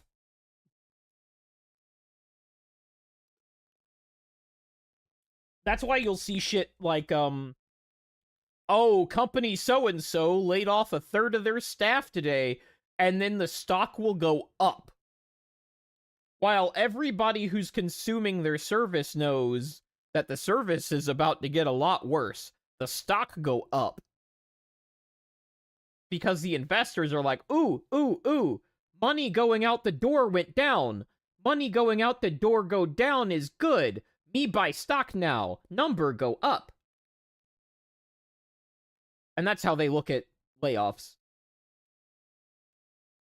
Even though you know that the quality of the service has been going down for quite some time, and that laying off a third of their staff is going to make it basically impossible to get any service at all, the investors are like, ooh, number go up, me invest now. Lay off employee, good. Cost go down, good. Cost go up, bad. Buy stock now.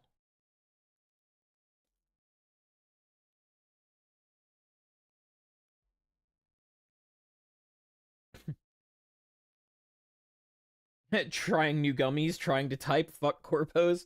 Yeah, man. I kind of agree. Corporate culture is another thing I dislike. I actually don't mind doing, like, all the paperwork and stuff. What I mind is, like, slowing everybody down with mandatory fun meetings and beating around the bush because you don't want to offend anybody. So you take a sentence that should take 5 words and you morph it into this mealy-mouthed paragraph during a meeting. And then the meeting itself could have been an email. And, you know, all that other shit. That's the part I hate about corporations. Mandatory cock and ball torture meetings. Yeah, absolutely. Absolutely. So, yeah, like I said, despite these problems, I'm working on some narrow-focused documentation to start handing out and passing around. Because independent streamers wear a lot of hats, and I hate to give them another hat. But when it comes down to it, I actually think, in a lot of cases, privacy might be an overvalued thing. And when I say overvalued, I don't mean that it's not important. What I mean is that the consequences are generally overstated. And that privacy in general is an illusion. And you can do that. I could prove that if there were actually industry figures. I'm confident that I could. If there were actually industry figures, I could prove that you are generally speaking, I know there are exceptions to this in chat right now, but generally speaking, you're overvaluing your privacy. And that can come from putting yourself in a bad position. Like, does the value of your privacy go up or down if you move from a stand your ground state to California? Does the value of your privacy go up or down?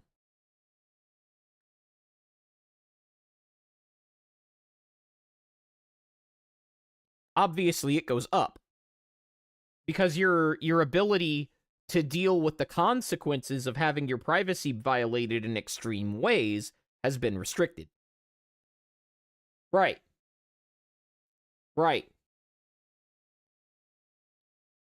So sometimes people will, like, and, you know, these are people I encourage, but why would you move to California? Well, let's pretend you're not thinking about this sort of thing. There's a lot of streamers in California. Going to California could be a way to get into some streamer clicks that could make you a lot of money just by interacting with those clicks in a more personal way. There are reasons for a streamer to move to Cali or to move to Austin. Yeah, clicks for clicks. You say EU clicks, but basically I mean, yeah, you're right. You're right about EU clicks, but basically, the glass ceiling in every industry is run by clicks. Eventually, you're going to have to break into the gatekeepers. There are gatekeeping clicks in every industry. Every single one. Cybersecurity has them, programming has them, like, really just name anything. Once you start getting to the top positions, or if you're going after those, you have to be social with a very specific group. yeah, I know. That's why I'm a house husband. Based take. But who gatekeeps the gatekeepers? Epstein. Epstein gatekeeps the gatekeepers. After that, it's the three-letter agencies. Well, actually, some of those gatekeepers run the three-letter agencies. If I'm being honest. If I'm being honest, sometimes the three-letter agencies are working for those people. But yeah, there's plenty of reasons to go to these places that you would be like, why would I move there? Well, sometimes the industry gatekeepers are based there. Do you think it would be disadvantageous to literally live next to John Twitch or be in his zip code? Of course that's advantageous. Of course it's advantageous to live next to John Twitch.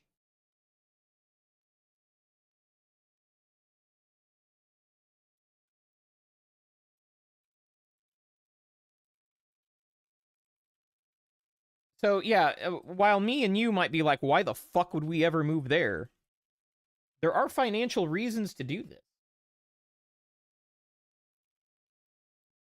But I say in that case, just skip the LA click and go with the Austin click and have the best of both worlds for my specific example of a stand your ground state versus not. This playlist has repeated a few times now. I'm gonna switch it up. I'm gonna switch it up.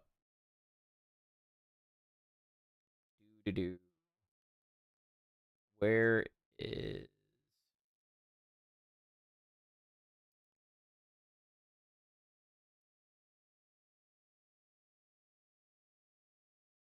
I think this one.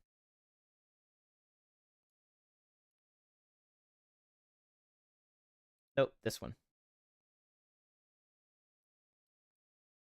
There we go. Now, where was I? Austin sucks. With guns. Right, exactly. Exactly. But, like, yeah, you actually have to think about this from, like, an industry perspective, or at least I'm trained to think that way. But when you don't have... I might have made that too loud, but God, I love that song. You would think with streaming, it would be one of those business models that is the most friendly to just being in the middle of bumfuck nowhere. But that's actually not the case. You'd rather head south and take a Haitian island. That's why I like having you in my chat, INAC. You speak a lot of truth. And yes, that would be my preference as well. But like, if you want to break into the top of your field, at some point you're going to have to make buddy with the social circle that's at the top.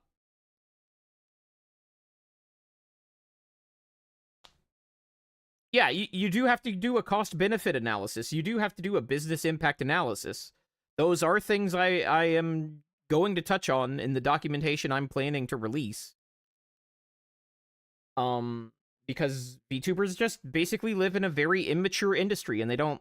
That's one of the reasons going to a corpo is so bad, is because the industry is so immature that you're not gaining a whole lot from it. You're not gaining a whole bunch of... Or rather, you're not gaining institutional knowledge on the level that a more mature industry would give you. Like, imagine trying to break into the quartz manufacturing industry by yourself. Imagine trying to do that. Like, imagine you're a chemist that knows how it's done, but imagine trying to lone wolf that shit. Instead of moving to Texas. Imagine trying to, like, spin that shit up in, like, I don't know, Oregon. In the woods. In the middle of, like, logging country. That's not gonna work. You can do that as a streamer. You're not gonna... You're, like... There are barriers to entry for these things that streamers don't have to deal with, but if you're going to get to the top, you still have to deal with top click. You absolutely do.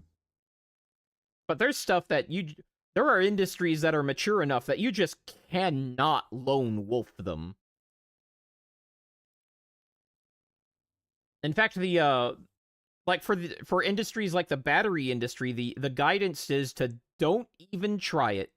You are so far behind, you will never catch up.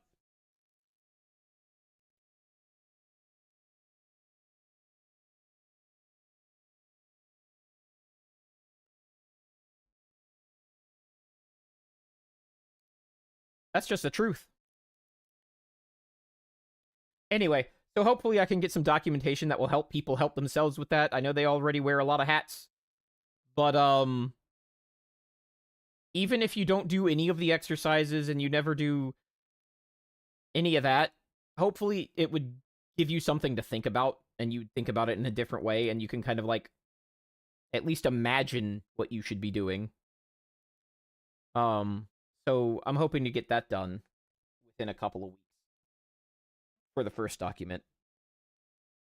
But yeah, not having access to tools like quantitative risk analysis is a shortcoming.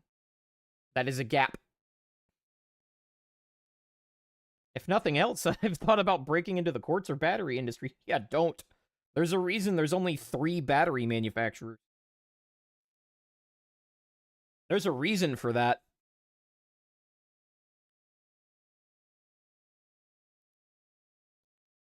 I guess we start Q&A now. I think I'll actually let me consult the stream plan to make sure I didn't miss anything that I wanted to go over, because last week I ran out of time stalling and didn't even get to half of what I wanted to talk about. But yeah, we can start QA. Let's see. Yeah, I got everything tonight. Sweet. I have a clean slate for next week. How do I stop my PC from green screening? All right, well, green tells me that it's the GPU failing, so replace your GPU. Oh, by the way, NVIDIA just announced they won't be making new GPUs for 2 years. So good luck with that. You might want to, disconnect any unnecessary peripherals from your computer and run it that way for a while. Left monitor is green. Yeah, that's indicative of a GPU failure. Sorry to say. Or at least a display output failure. It might not be the GPU itself, but something on that card. Or something to do with the BIOS. But at some point, your display output has gone awry, and that generally indicates a GPU issue. However, if your rig is running DDR5, are you able to get into BIOS at all? Is my first question. Not security related, but I'll take this question. I'll take this question. The rest of you, if you have any security related questions, you can get to BIOS. Okay, I suggest completely disabling any XMP or extended memory profiles at all. And that's going to lower your performance for a bit, but if you do that and you notice you're suddenly stable, it might be there. It might be there. Especially if you have DDR5. In fact, when it green screens, well, we'll cross that bridge when we get there. The first step is to basically set your memory to JEDEC default.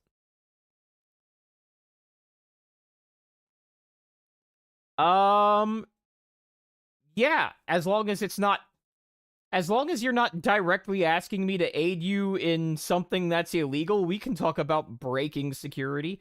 Omni, have you figured out a way to stop your knee-jerk reaction to viewing everything from a security intel standpoint? Because it does genuinely bother me sometimes. That depends. If you're asking if I can stop and smell the roses, yes. That typically happens the most when I'm engaging with my photography hobby. I can get myself out of the security mindset with a big old camera in my hand, but I have to be away from people to do that. So, like, if I'm holding a camera and there's a lot of people around, I'm probably still in the security mindset. But if I'm in the middle of the woods, and the only things that I could possibly be taking pictures of are, like, birds, or water features, or funky-looking mushrooms, I can kind of take myself out of that mindset. However, I am probably still thinking about the risks of wildlife and weather. They're just so understated that my brain does get that cathartic wind down when I'm doing that. So I guess what I'm saying is go touch grass, but in more of a literal way, like get away from civilization for a bit. I think somebody else in this chat also took the get away from civilization route, if I'm not mistaken. But let's see. God damn it, Noodle. But yeah, I have the same problem, Omni. I have the same problem. My solution is to get away from society, when I can afford to. And that lets me relax a bit. Otherwise, yeah, I'm just constantly hyper vigilant, which is bad for your cortisol levels.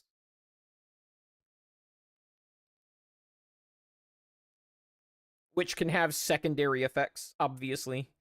Having a constantly elevated cortisol level is bad. Which, you know, I really should drop caffeine on that note, because that doesn't help. But, yeah, good luck with that. But honestly, truly, if you can kick caffeine, that will help.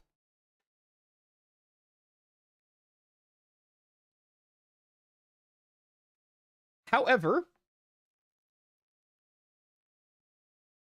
I have yet to meet any ex-Navy, ex-Marine that has managed to give up coffee. I haven't met that person yet.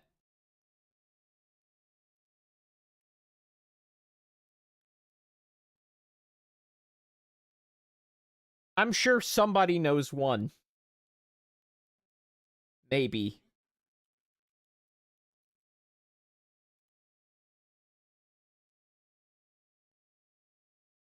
Anyway, what I'm... I don't much like my chances of quitting caffeine. FMAB?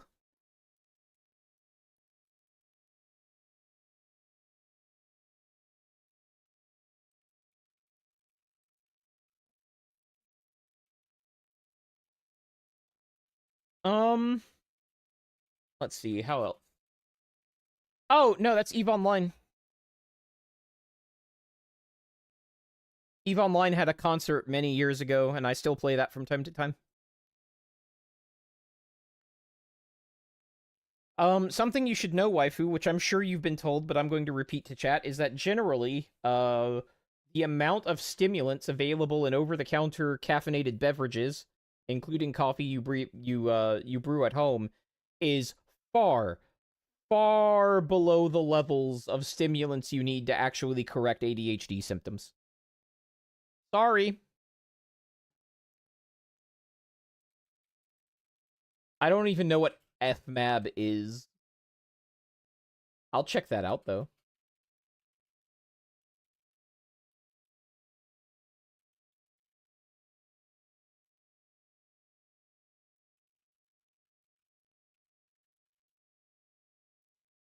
Well, the coffee may have fewer side effects, but it also has none of the efficacy.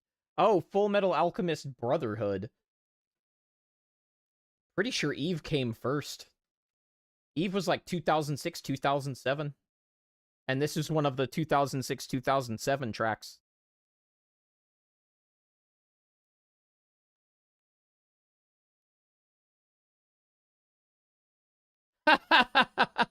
Nero, thanks.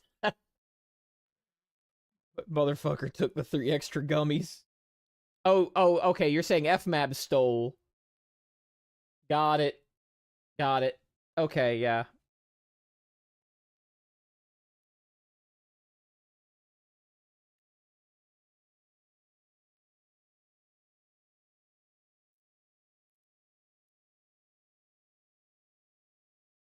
Have y'all guys, like, before I go, have you guys seen, like, the Final Fantasy VII drama going on right now? It's really stupid, by the way.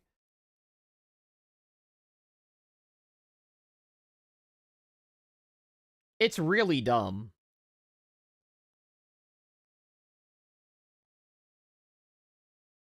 Oh, basically, they're... If I have to explain it, so, like... Yeah, the one with the kid and Yuffie. Yeah! And people are trying to gatekeep the guy, and it's just like...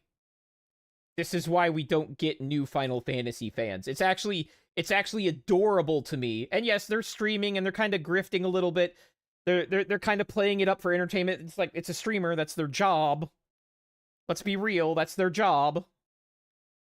But it's kind of cute to me that they're like, wait, Yuffie's just an encounter? Because they played the remake first. Because I'm sorry, there are parts of the old Final Fantasy VII that just don't hold up. And when I say parts, I mean like 60% of it. Yeah, that's how you get turn-based games killed. Like 60% of Final Fantasy VII just doesn't hold up. That person's complaints about the desert area, absolutely on point, 100%. Anybody who doesn't think the desert area is a time-wasting piece of garbage is coping. The entire underneath the gold saucer section is a deliberate time-wasting segment for pacing. That's all it is. And I have no problem with this newbie saying it. I have no problem with this newbie saying shit like that.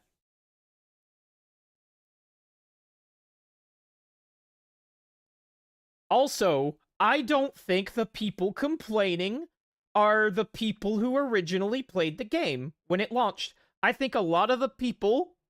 We can't be friends. I think a lot of the people complaining about this guy are the people that are just as young that are into retro gaming. I think it's the retro gaming, and you can't see the air quotes I'm doing. Hopefully you can hear them. The retro gaming kids are the kids that have a problem with it. I went through about a period of 12, 15, maybe 18 years of the only Final Fantasy VII content being, look how cute Sephiroth is, cameos in other games. I love retro gaming on my Wii. Thanks, Spicy. That almost got me.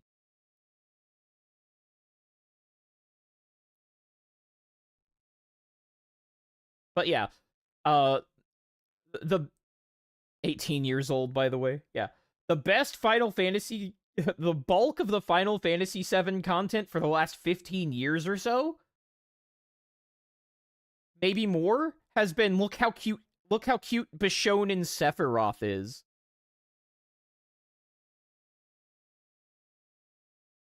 The Sephiroth fangooning was/is out of control. Yeah, absolutely.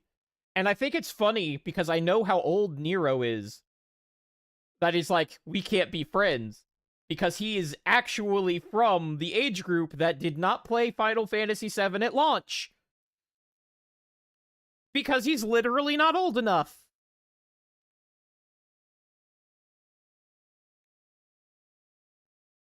Secondary.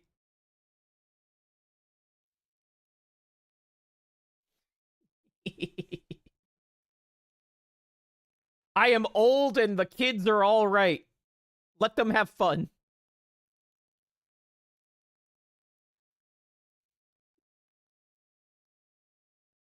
Let people point out the problems with the original game, because it has problems. The pacing is awful. Like, even if you discount that that desert segment, that part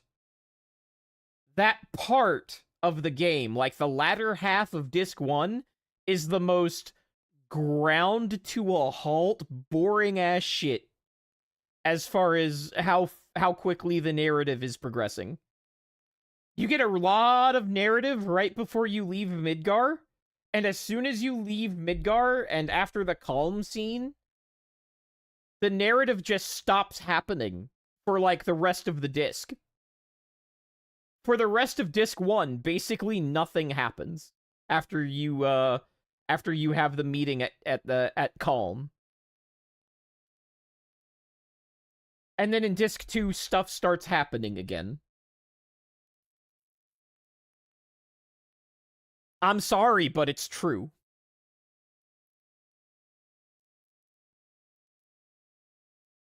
Got stuck in one of the Mako reactors? Yeah, I bet I even know which one. The one near Corel.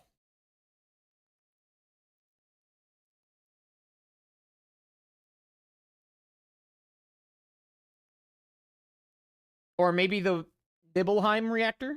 Maybe you got stuck at the Nibelheim reactor. Yeah, Corel is disc 1. Corel and Nibelheim reactors are in disc 1.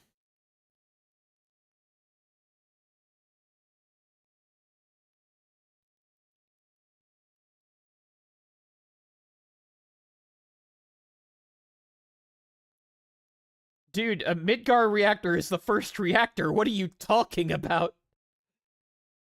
Your mom is disc 1. New 7 gameplay was bad. I agree, Inac. This is totally security related. You never left Midgar on your first playthrough. That can be a wall for some people. But understand that after Midgar, the game slows down more. Your mom's so fat, she needs 3 discs. But yeah, if they had the Final Fantasy VII, like, I don't mind the story changes in the remakes so far. I know it's controversial and a lot of people hate it. I don't really care. The old story was not actually all that great. The old story was, surprise, Aeris dies, and that's why people remember that game. That's literally it. That's literally why. Surprise, Aeris death. You permanently lose a party member. We've never done that before, except we did in Final Fantasy IV.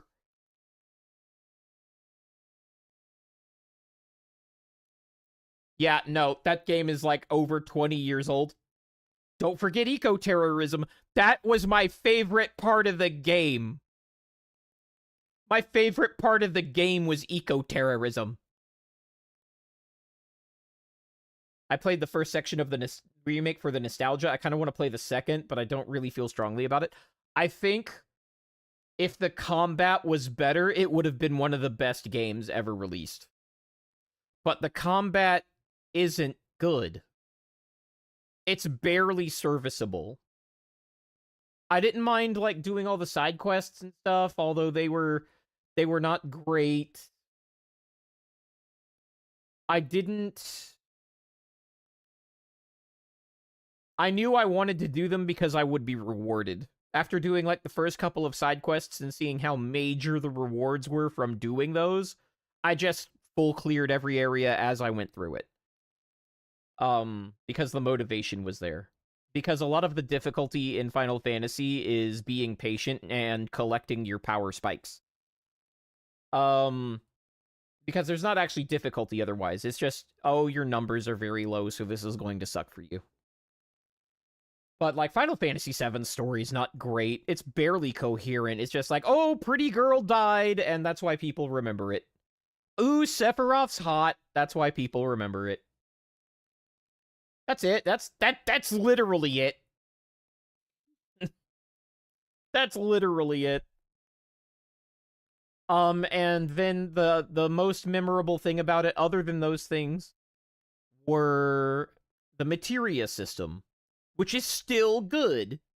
The vampire dude in the basement of a mansion, which they had to later flesh his story out more because the story he got in the actual game, in the actual main title, is like barely any at all.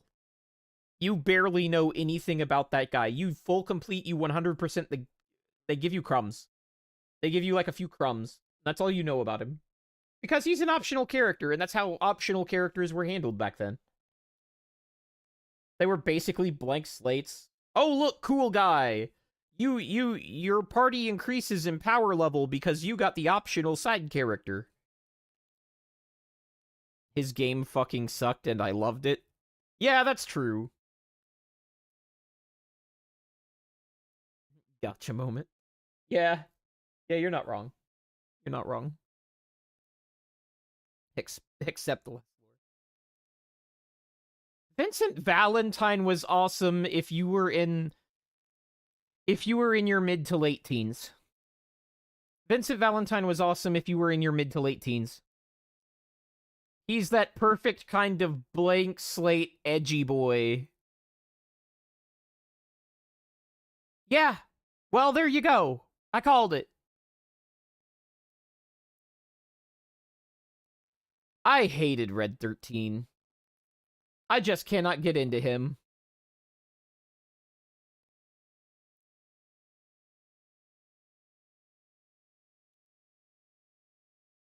His character just doesn't appeal to me at all.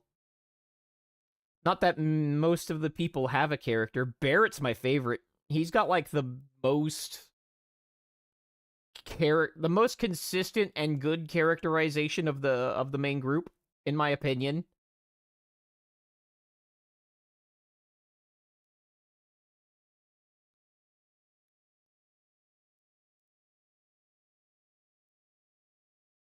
RM into angry black guys, got it. Yeah, basically, but like I like the entire concept that the quote unquote good guys, the protagonists, were going to be the eco-terrorists. I thought that was novel. I thought that was cute. What I don't understand is the people who don't understand that you were a group of eco-terrorists and try to argue that you weren't. Also, Gun Hand, hell yeah. I mean, I did play that game coming from an obsession into Mega Man, so having a gun arm was kind of a plus. But I'll be honest with you, when I was little, I didn't like Barrett so much. And as I got older, I liked him more. And when I played the remake, I liked him even more. His characterization in the remake is great. It's fantastic.